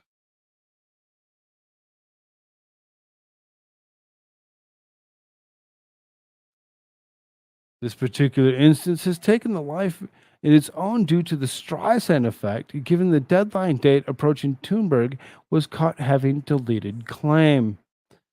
So, she just deletes her text or her tweet because, it didn't become anything. It died right where it actually started, in her own hand. Remember that his deadline predictions is dangerous and left because if civilization really is beyond the point of no return, they lose all their political power, as Breitbart notes. Fact checkers have scrambled to try to neuter and tweet delete by insisting that humanity would merely run out of time to save itself this year, not that humanity would actually end in 2023. As for Thunberg, she certainly isn't acting like anything changes today. Earlier this week, Thunberg was arrested by police for sitting in front of oil tankers, hardly the act of a woman who believes all hope is now lost.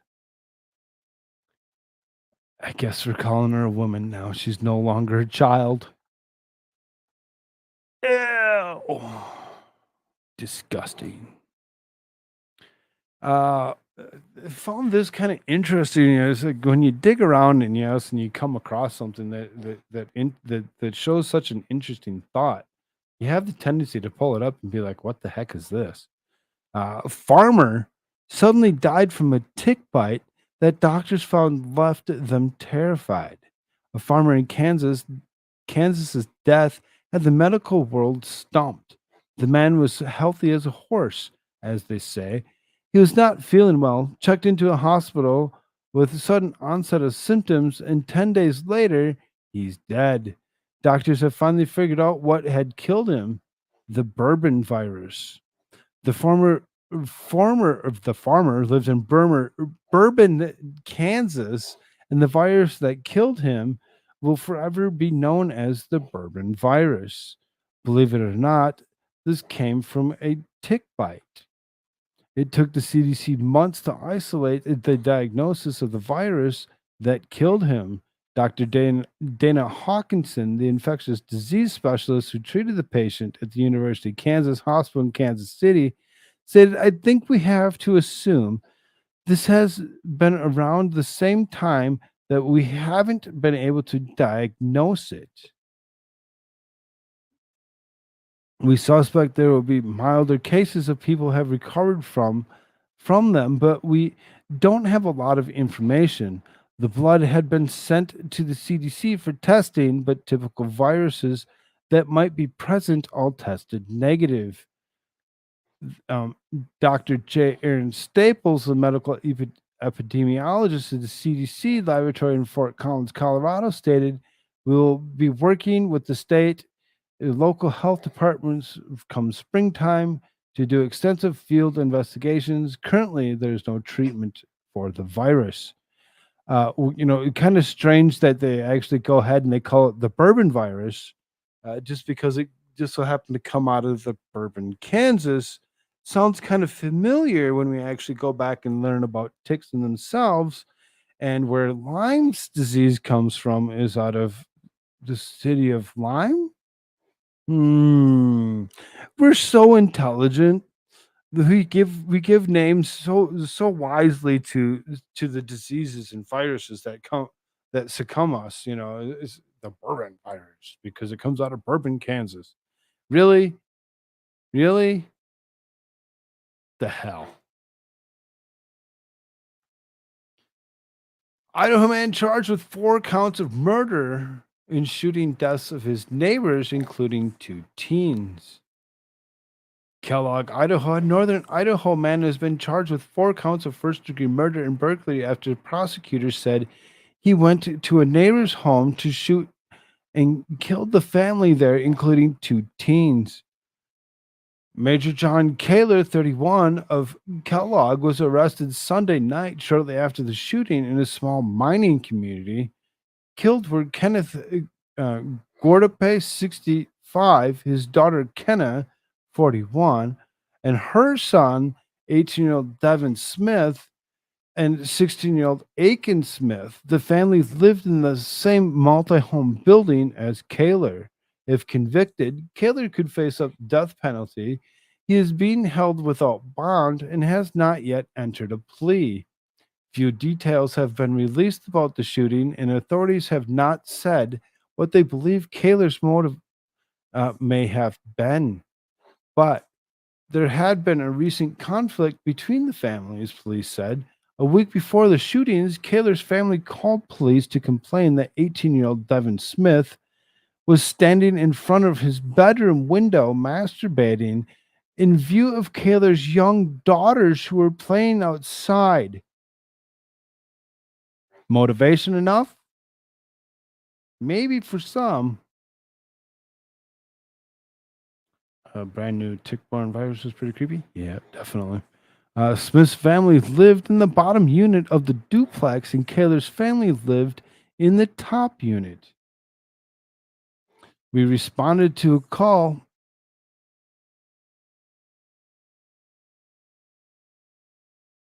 Investigated the call, and the report was done that day and submitted to the prosecutor's office for charges. Kellogg Police Chief Paul Twitt said, "I stand by what my officer did, and he did everything he could at the time. Nobody could have foreseen anything like this." The police department recommended that Smith be charged with indecent exposure, a misdemeanor, Twitt said, and the prosecutor's office told the officer that the charge would be filed.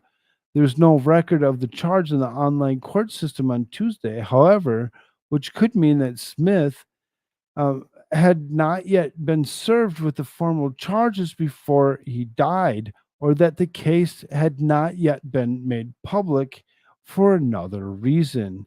During Kaler's initial court appearance, prosecutor's attorney Benjamin Allen said the crime was relatively horrific and noted that one of the victims was a child. He also said Kaler admitted the killings when he was interviewed by police. Admissions were ultimately made to the offenses charged. Allen told Shoshone County Magistrate Judge Keisha Oxendine during Tuesday's court proceedings We see a crime which was committed in a relatively horrific manner in regards to the nature of allegations, the manner in which it is carried out, and the method of which was utilized by the defendant in the course of his actions. The Shoshone County Dispatch Center received a 911 call around 7:20 p.m. Sunday indicating that multiple people had been killed. Law enforcement officers found 4 people dead of gunshot wounds and they detained Kaler. This is a tragic situation that will affect the Kellogg community. Detectives continue working to establish the timeline of what led to the shooting. Lieutenant Paul Berger, a detective with the Idaho State Police, said in a news release on Monday. The charging documents allege that shootings of the 2 oldest victims were premeditated and or um, to execute vengeance. The other killings were allegedly premeditated to what? To execute vengeance, to executive vengeance, and or committed in the perpetration of burglary. According to the charging documents under Idaho law, it is considered burglary to enter a house, room, or apartment with the intent to commit a felony, which is murder. A preliminary hearing for the case has been set for July 3rd. So, in a short week or so, we'll actually kind of maybe hear some more about this particular case.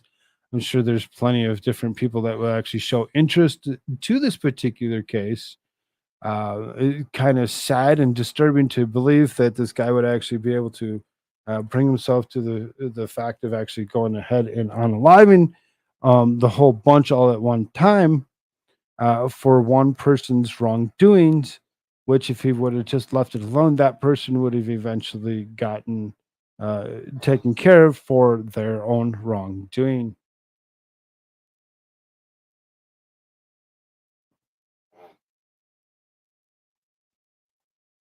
Disgusting, disturbing. 2 Seattle area high school students accidentally overdosed on fentanyl from laced vape pen.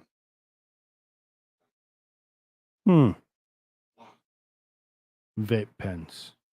Laced vape pens. Nothing to see here. Society's breaking down. It sure is, Pastor.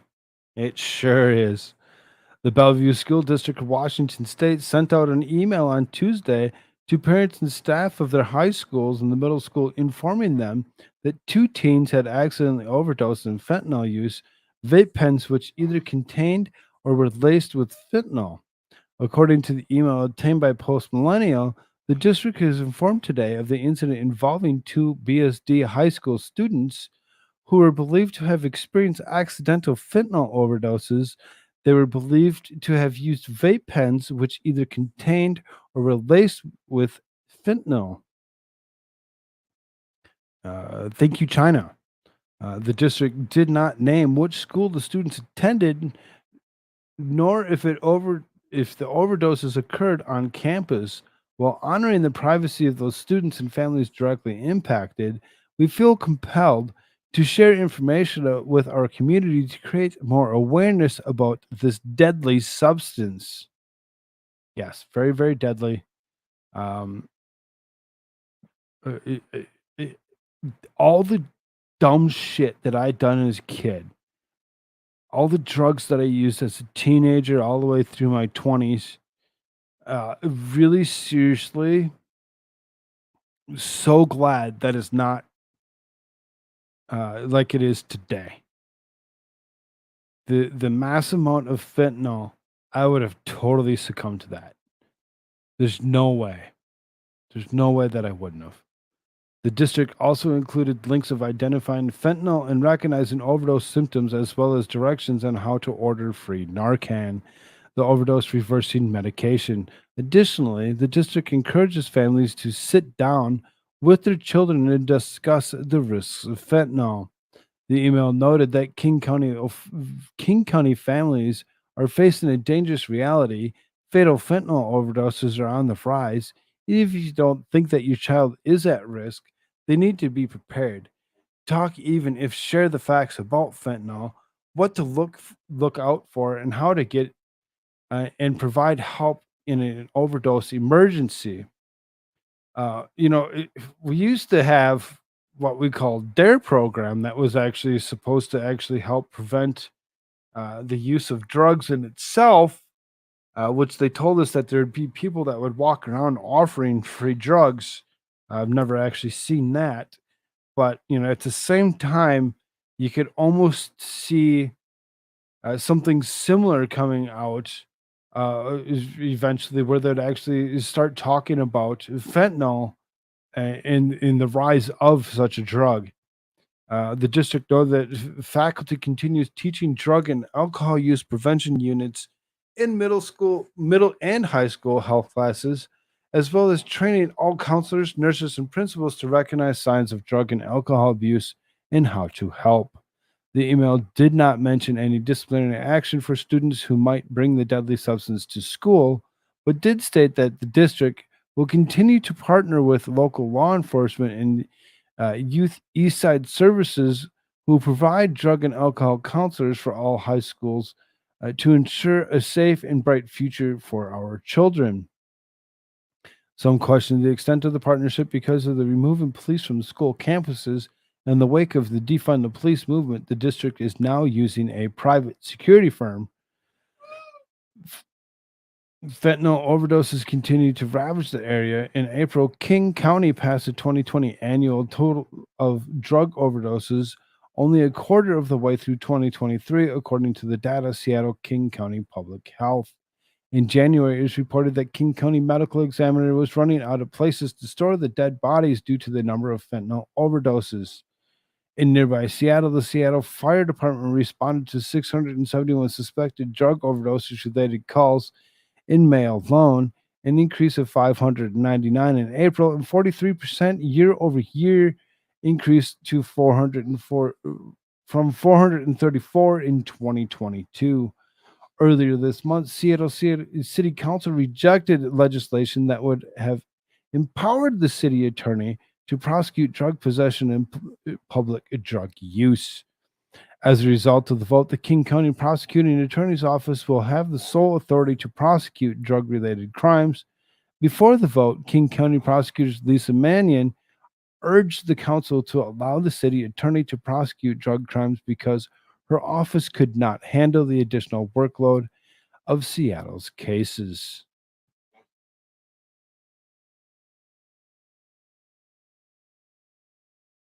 Dare. Drugs are really excellent. Yes, Pastor.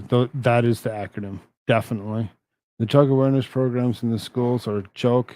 Don't take street drugs. Take hormone blockers and some antipsychotics disguised as anti-nausea drug.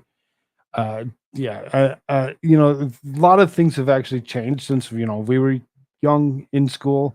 I remember fifth grade going through DARE program or whatever, and them actually making it a thing where we would actually do such a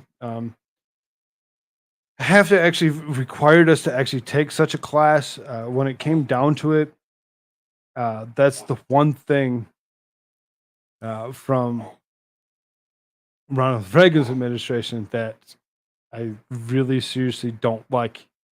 That's the one thing that I really don't like from that he actually started. That was his thing.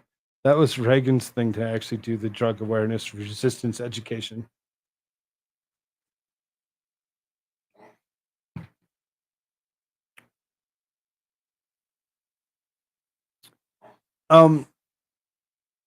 This is kind of an interesting thought and ordeal. A woman awoke from 2-year coma and named her attacker. Police have no idea how Wanda Palmer survived massive amount of head trauma consistent with machete or hatchet type injury. She was in coma for 2 years. Then she came to and named her attacker. She knew the vicious animal her entire life. Now he's in a cage unless he can come up with $500,000 bond. Hacked with a hatchet, according to Jackson County Sheriff's Office in West Virginia, 51-year-old Wanda Palmer was hacked nearly to death with a hatchet or similar weapon and left to die. When police discovered her, they thought she was already a goner. The report from June 10th, 2020 describes how deputies found Miss Palmer severely beaten in her trailer just outside of Cottageville, who badly bludgeoned and covered in blood. That responding officer assumed she was mortally injured. Officers note Wanda, while breathing, was making the sound commonly referred to as the death rattle. The complaint filed against her hatchet hacking assailant explains that the colloquial language of the final coughing sound a person may make moments from death. Miraculously, she didn't die. She did go into a coma, and her condition remained grim for a full 2 years. She was unconscious at the time and had been virtually ever since. Sheriff Ross Millinger relates then she woke up. According to Sheriff Millinger, this is about as rare as it gets. I think the true testament of the perseverance and strength of the victim herself, and that's really what it is all about. Being strong enough to persevere through something like the 2 years later. After the hatchet attack, his dispatcher got a call in the morning from her neighbors. They found her injured and covered in blood. Officers found her slumped over on her couch 2 years later. In the nursing home, she started making sounds.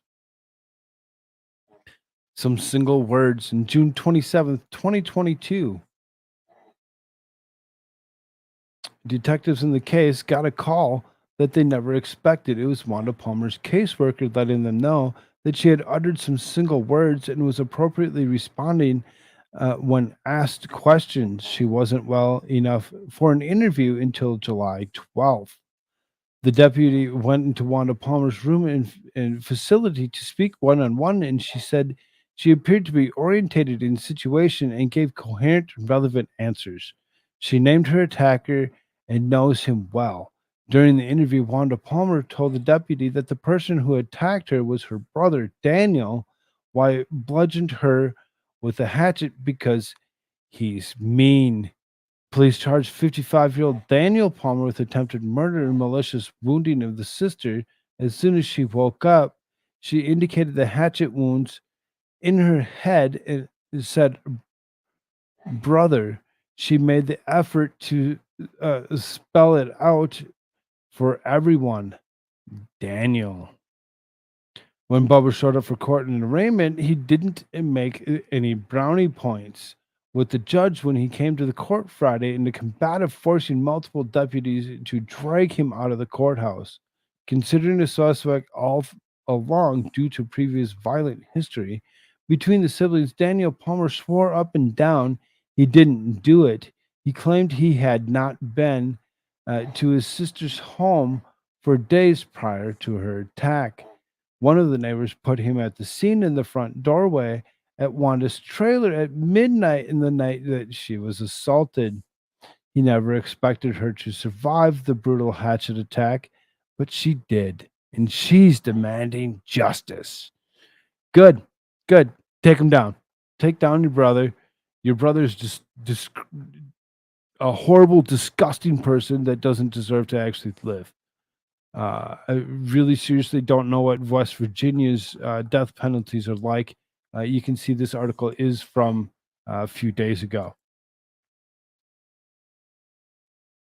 Kind of scary and disturbing in itself to actually believe, like Pastor said shortly ago, society is breaking down. It sure is, over and over again. So then, California is so freaking ridiculous. Anybody that lives in California, anybody that's actually paying attention that lives in California, I love you all so very, very much. Please do whatever you can to get the fuck out now. Leave, run fast, go somewhere much better, and leave your ideological bullshit there. Just saying. Just saying. California man convicted of killing 2 women released the same day. California man who was convicted of killing a mother and daughter Tuesday was released from custody the same day after a jury convicted him of involuntary manslaughter rather than murder. He was given credit for time served. Unlike in many cases lenient justice, this is not a result of prosecutorial discretion or a George Soros-backed district attorney, but rather state laws giving discretion to juries in capital cases in defining voluntary intoxication as a defense to murder. Voluntary intoxication makes it okay. Really? How does that make it okay? You think that would make it even worse, but yeah, okay, we're just gonna make it just oh so okay. If you actually voted for Biden or new scum, you should be required to live in California. I mean, whatever. They're getting away with murder. Los Angeles Times reported Tuesday on a bizarre outcome of Ventura County, north of Los Angeles. Sean Shtick, 29, was quickly identified as the prime suspect and arrested hours after deputies found the bodies of Margaret Dahl, 59, and the mother, Phyllis Porter, 82, who had both been stabbed to death on August 24th, 2019. Shtick, so it's been a few years. It's been a few years that he's actually been sitting. It's not like it was like yesterday. It was the day that he got arrested, and then all of a sudden let go. No, it was time served because he'd been sitting for the last 4-ish years for murder. Not enough. Not enough. What about the submarine? Is there still hope? Nope. I don't think so. I don't think so. I haven't heard anything. I haven't heard any new updates recently. We'll look into some at the very end here once we get done. See if there's anything of interest. The Shirk's state of mind quickly became a central issue during the trial, as defense attorneys argued that he drank so much before the killings that he was unconscious when the crimes occurred. According to the state penal code, if someone dies as a result of the actions of a person who is unconscious due to voluntary intoxication, then the killing is involuntary manslaughter. Once the jury convicted Shirk, he was sentenced to over 6 years in prison. How is he only fucking ridiculous? But he had already spent 4 years in custody and had earned an additional day's credit for spending part of the time in county jail. The judge allowed him to walk out of the courtroom having received credit for time served. Had he been convicted of murder, he would have spent life in prison. So there's a murderer. There's a murderer walking the streets of California. And they're just going to allow it. Sean Shirk. He's 29, so guess what?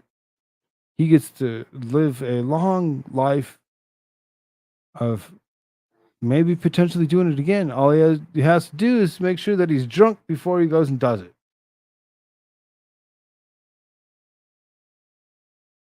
How does that sound? It sound about right to you? It doesn't sound about right to me. It sounds pretty ridiculous and gross.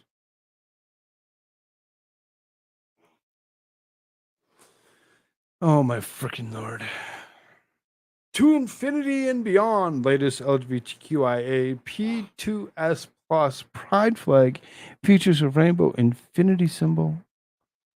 Look at that. Look at that. We're going to take anything and everything that everybody likes, rainbows, infinity symbols, pretty colors, and whatever else that we really want, and we're going to make it ours. We're going to make it ours, and so that way when you actually look at it, you think about us. You think about us and all the disgusting things that we're about.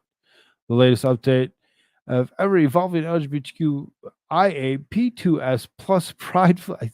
You can't even freaking just say it anymore. You got to actually take an extra breath to get all the damn letters out. Pride flags now literally include the infinity sign intended to symbolize autistic people. Nope. You don't get to claim them. Nope. Stop it. Quit trying to claim more and more people, thinking that you can actually include them in your disgustingness. I don't get it. I really freaking don't. Something that attached to a Safety Act that passed but is still pending enactment. In the case of Illinois, it would be cashless bail, kill someone while drunk, and be free the same day. Rogue thought because they consent to because they consent to it? No. No. Nope. There's no such thing as trans kids. That's the disgustingness of the parent that's allowing such a thing to occur.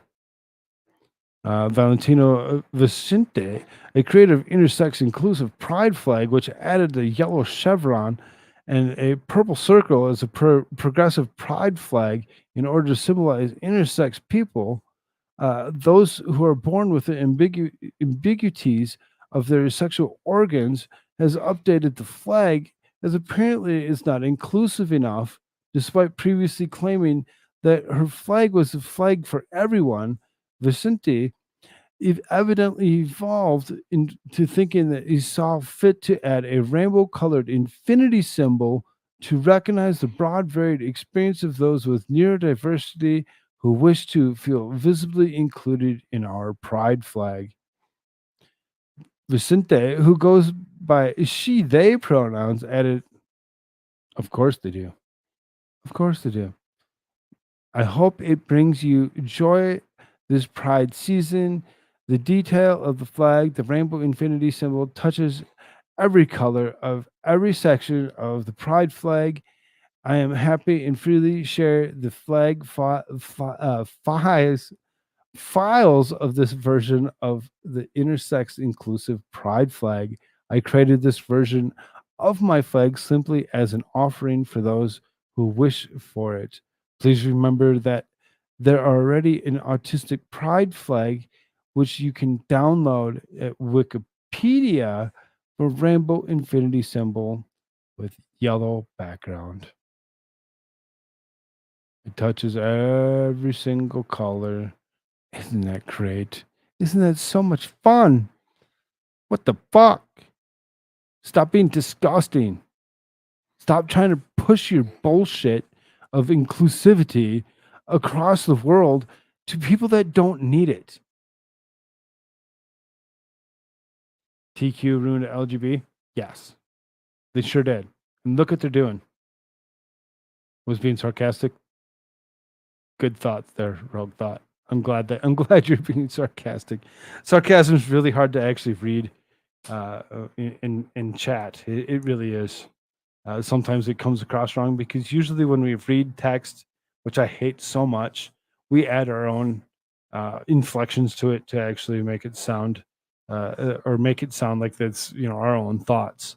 And get into this, and it's as gross and disgusting as it is. It really actually changed my mind to actually believe that anything of this would be any good. The flag is deviant's flag. Transhumans and minors and child abuse to many adults is responsible for all of this child abuse, pure insanity. The flag is offering the Dark Lord Satan, which is worship of child grooming lunatics. Yes, Jay-Z. Pence Quayle 2024. Yep. Mm-hmm. No, you're good, Rogue Thought. You're good. I love the interaction. Please continue to interact with us. Sometimes it just comes across that way because I read it that way because this disgustingness took me to the point of actually wanting to read it that way. I'm not going to actually read any more about this. It's not necessary. It's gross. It's disgusting. You can actually see, over and over again, what people think is okay. And I don't think it is. I really don't. We're getting down to the last few articles here. By the grace of God, toddler falls 4 stories onto pavement and survives. A 3-year-old boy fell from a fourth-floor window on June 16th in Lewiston, Idaho, and managed to survive the dangerous plummet. Lewiston police officers said the boy fell from a bedroom window and landed on the sidewalk below, according to WGME. The child's uncle, Dean Davis, said the boy only sustained minor cuts and bruises despite the distance between the window and the sidewalk, the outlet reported. That's absolutely amazing that he could fall from a height and be from that height and be fine. Cassandra Gagnon, a 14-year-old girl who lives near the boy's house, witnessed the fall from her own window. She immediately rushed downstairs and found the toddler crying in the street. He's only got a little cut on his tongue and a cut on his head, and that's it. He's okay by the grace of God, from what I know, Gagnon told WGME. The boy's family didn't learn of their son's fall until police informed them. WGME reported Guavro Place is an apartment building that does not have central air conditioning. According to WGME, many residents open their windows to cool their apartments down during the summer. The screened windows, you can't put any weight on them at all. It would go right through. You never think about that. You need to think about that, Davis said. Very kind of interesting that they actually say that the screens fall out so easily. As most apartment complexes, that's not true. Most windows don't open all the way, and screens are latched so that they don't fall out so easily. National Institute of Health reported that children fall more often from buildings during summer due to windows being left open. Gee, thanks NIH for telling us something that we couldn't fucking figure out ourselves. The building looks fairly new, sorta. When I say sorta, it looks like they've replaced the siding and stuff, like it all looks new. But these windows, these style of windows that are actually in there, if those are those fold-out windows, they usually have click notches where they're only, like you can see these windows are open exactly the same amount. You can see these windows up here open the same exact amount. Each one of these apartments or whatever, they all look like they're the same. They seriously look like these are newer windows that would hit those stops. It's the parents' fault for opening the windows that damn far that would allow that to occur, in my opinion. I want another stimulus check, please. No. Quit screwing up the economy. The moral I was raised on with don't seem to exist anymore. No, not anymore, Great Liquor. There's no morals. Absolutely zero morals to anything. Dad was playing Call of Duty. Mom was producing OnlyFans content.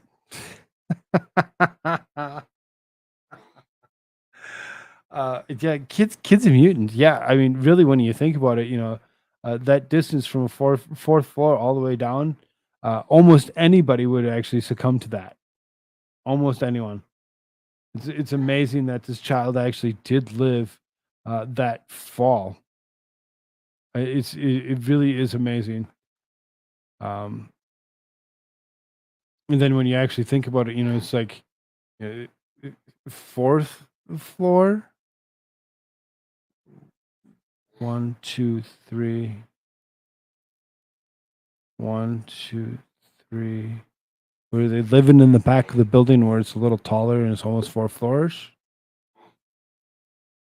Either way, amazing child. Have something to always remember. Say, I fell out of window at fourth floor and I survived. Don't ever try doing that again. So, disgustingness, a little bit more of it. USDA allows lab-grown meat to be sold to U.S. consumers. FDA is going ahead and they're actually saying whatever. Lab-grown meat's just fine. Lab-grown meat's just fine. Go ahead and chow down. They've actually gone ahead and actually moved forward to actually allow such a thing. Hopefully, Hopefully, labeling is something that is necessary for lab grown meat. Lab grown meat will be able to be sold in U.S. consumers for the first time. The federal government guarantees permission for two separate businesses to offer their chicken products to people. Both Upside Foods and Good Meat said that on Wednesday they would had been given permission by the U.S. Department of Agriculture to produce and sell chicken that has been grown from clusters of sample animal cells in large metal vats. I'm not eating at any more fast food restaurants. I already hadn't been, and now that just kind of locked down. I don't care where I'm at, how long it's been since I've eaten. Nope, not going to happen. I'll eat shit first. The approval means that the US becomes just the second country in the world after Singapore to allow the sale of meat grown in animal cells or from animal cells, a breakthrough touted by the nascent industry as being better for both animals, which aren't harmed in the process, and the environment. Josh Tetrick, chief executive of Good Meat, said that the approval of major moment for our company. The industry and food system, Good Meat, has been selling its lab grown chicken at hawker stalls, butchers, and restaurants in Singapore since 2020. The commercial sale of lab grown meat in the US will fundamentally change how meat makes it to our table, according to Uma Villetti, chief executive of Upside Foods. It's a giant step forward towards the more sustainable future, one of the preserved's choice of life. We are excited to launch our signature whole textured upside chicken and can't wait for consumers to taste the future.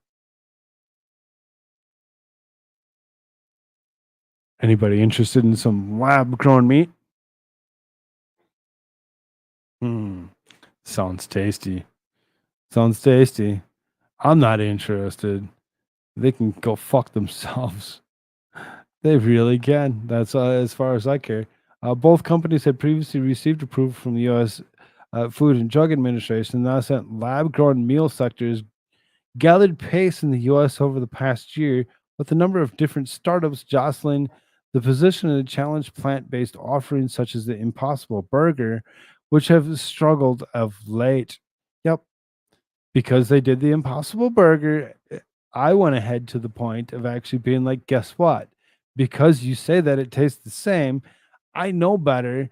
You're not making all beef patties any longer. Everything that you produce is the Impossible bullshit that you're making these burgers from, vegetarian style, whatever you want to fucking call them.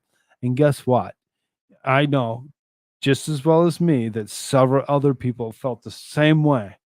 They felt the same exact way about it, and it's no longer a thing.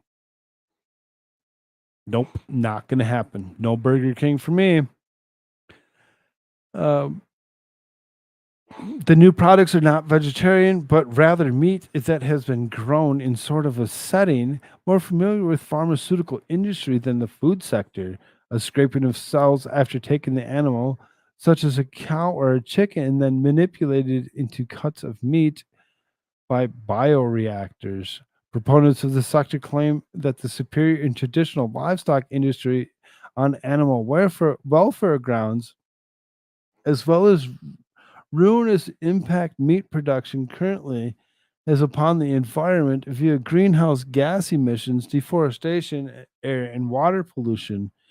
Critics have, however, questioned whether the specialized resources and energy required to produce the meat will also have a significant impact. For now, the lab grown meat market is getting off the quiet start to a quiet start in the US. Upside Chicken will be launched at Bar Cren in San Francisco, while Good Meat products will be sold first in an undisclosed restaurant in Washington, D.C. An undisclosed restaurant in Washington, D.C. Sounds disgusting. Guess what? Do not eat at any restaurant in Washington, D.C. unless you want to figure out which one actually has lab grown meat. I want to say, let's see, they always name their stuff the opposite of what they really is. I want to say Hardee's Carl's Jr. did the same thing. One day the burgers were different, not quite right or tasty any longer. Yep, I believe it. I believe it. My hometown had a Hardee's. As you know, I live up north ish, and I totally agree with you that something just doesn't change one day. Something just changed. Just changed. Disgusting, gross, horrible. Something that will actually give us a little bit of excitement, maybe potentially, as we actually leave the show here, or get ready to leave. We're gonna actually go look up something with the sub real quick before we do leave. Nintendo promises a Princess Peach game in Mario's Return. Nintendo will release a Switch game featuring iconic Princess Peach in 2024, the heroine's first starring role since 2005 Super Princess Peach. Why it matters? Nintendo has long featured Mario and his brother Luigi in lead gaming roles across the industry that has typically favored male heroes. That's why they want to do it. They want to be inclusive. They want to be inclusive to the point, and that's all they care about. Details: Nintendo didn't reveal much about the game nor announce a title for the team making it. It showed just a few seconds of Peach standing in the stage and zapping enemies with magical powers during a 40-minute online showcase of upcoming games. Peach Adventure was announced in conjunction with the November 17th Switch remake of 1996's classic Super Mario RPG, an enhanced 2024 version of Luigi's Mansion, Dark Moon. Now those sound exciting. Redoing those, all right, good. I'm down. I have a Switch, and I'd totally love that. Uh, as far as whatever this Peach game is, kind of concerned. Between the lines, Peach is an optional playable character in Mario games as far as the 1988 Super Mario Bros. 2. In Super Mario Bros. 2, she was a potent fighter. Super Mario Bros. 2 was great. She could jump so far. She could actually float and hover and jump on top of things that other really could as easily, and do so many things. There's certain boards that you couldn't pass without actually playing as her.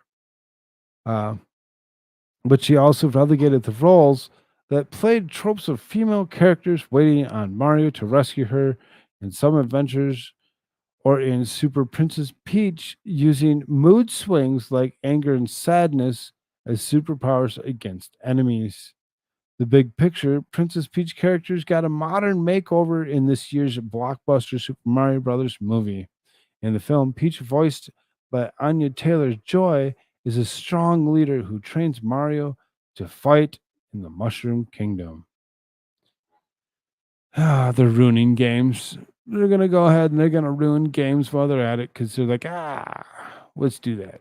Shigeru Miyamoto, who led the initial creation of Nintendo's Mario games, told Variety in April that Peach initially was presented in the way to give gamers a goal to rescue her, but that the company desires to make her playable character, make her have her own story and be more powerful princess. What's next? Peach and fellow Mario franchise characters Daisy will also be playable in the newly announced Super Mario Bros. Wonder, a Mario side scroller releasing October 20th. Stop it. Stop ruining our games.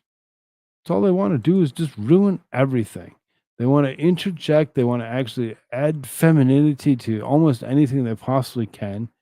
I'm kind of surprised they didn't say, well, it's a man, that's a woman, or something before they actually decide to release it. So before we go away, I'm going to take a quick glance. Go to Google here real fast, and we'll search for submersible. I'll look for the missing submarine to see if it's actually any recent news. Live updates from CNN. Missing Titanic sub search continues as oxygen runs out. Sad.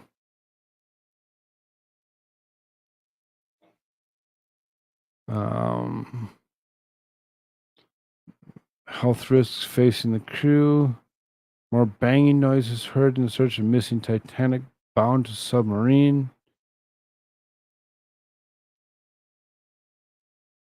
For whatever reason, they're complaining about the stepson missing the Titanic submarine's billionaire passenger who attends a Blink 182 concert. Cardi B rips the sub. What the? Come on. Who cares? He had tickets to go see the freaking Blink 182. Let him go watch Blink 182. There's nothing that he could do. What he's going to do is sit around and cry? Don't make any sense.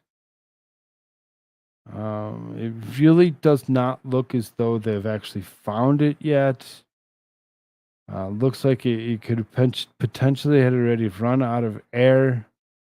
If that's the case, it's sad to believe that these people that are on this particular submersible may have already succumbed to the depths of the ocean, hypothermia, or anything else. Which I'll keep them all in our prayers as we actually walk away from here tonight. It's really sad to actually think and believe that such a thing could occur. I know that they signed a waiver saying that, they understood the potentiality of something happening. But that is what it is. Check the Guardian news. They do live updates.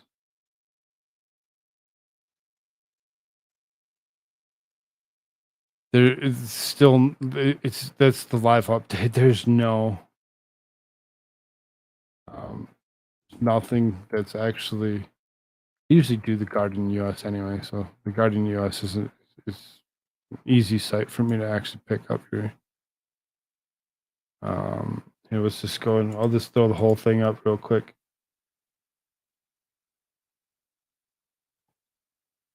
U.S. weather. Half Americans face extreme conditions in the last 6 weeks. Russia, Ukraine.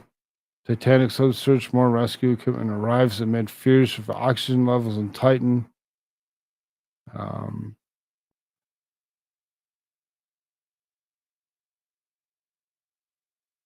Still, as of 2 hours ago.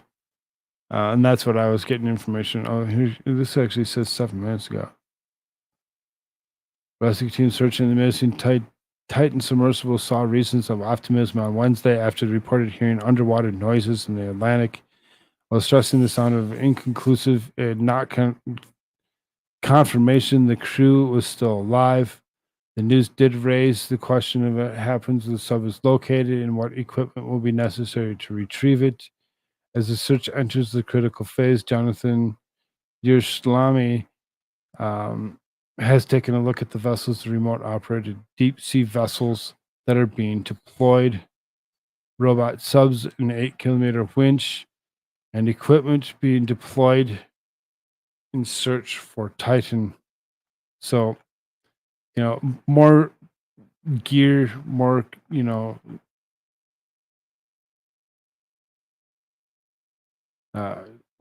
different people actually looking for it, adding different vehicles and proponents to actually do just that, to actually find it, figure out where it is. Hopefully they actually can do something still, but sadly, as it is, I'd be scared to actually, I think I'd rather it be that they all had already succumbed to whatever it is, as opposed to believing that they're still suffering. I wouldn't want them to suffer. Sounds like the last Russian sub that sunk. Almost the same story. Titan is also 2 hours under the surface, so they were found in our oxygen left. Will still make 2 hours to get to the surface. Easier to find something on the surface of the moon, even the dark side, maybe. The ocean is a sleeping monster. Suzanne, the rainbow belongs to God, not the alphabet mafia and their ilk. I'm with you on that. If the worst has happened, I hope it was an implosion, quick, not drawn out. It's seriously, it's out of all of the things that I've actually heard and all the stuff that I've actually read, I think after the first hour and 45 minutes of lost communication, something major happened right then and there. Too much pressure on that very lightweight, low pressure viewport out the front. And it just pushed water up straight through it, pulling well either out or smashing them up against walls and leaving them to either drown or die of hypothermia immediately. It's cold down there. There's no way there's any warmth. Glad that we could actually leave it at on a sad note. That's fun. It's always fun. And implosions would make it over real quick. Bang, meat paste, fish food. Oh, meat past fish food. A bad choice of words on my side. Sorry about that.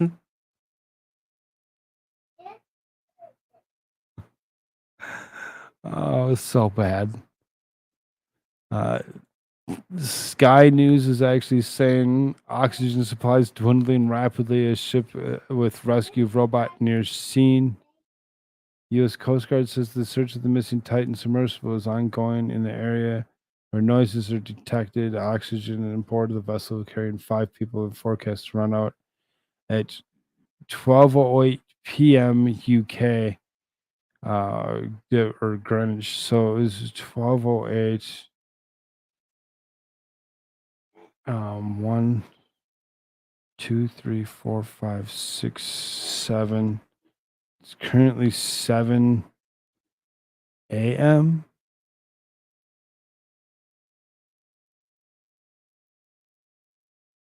So, potentially 5 hours left.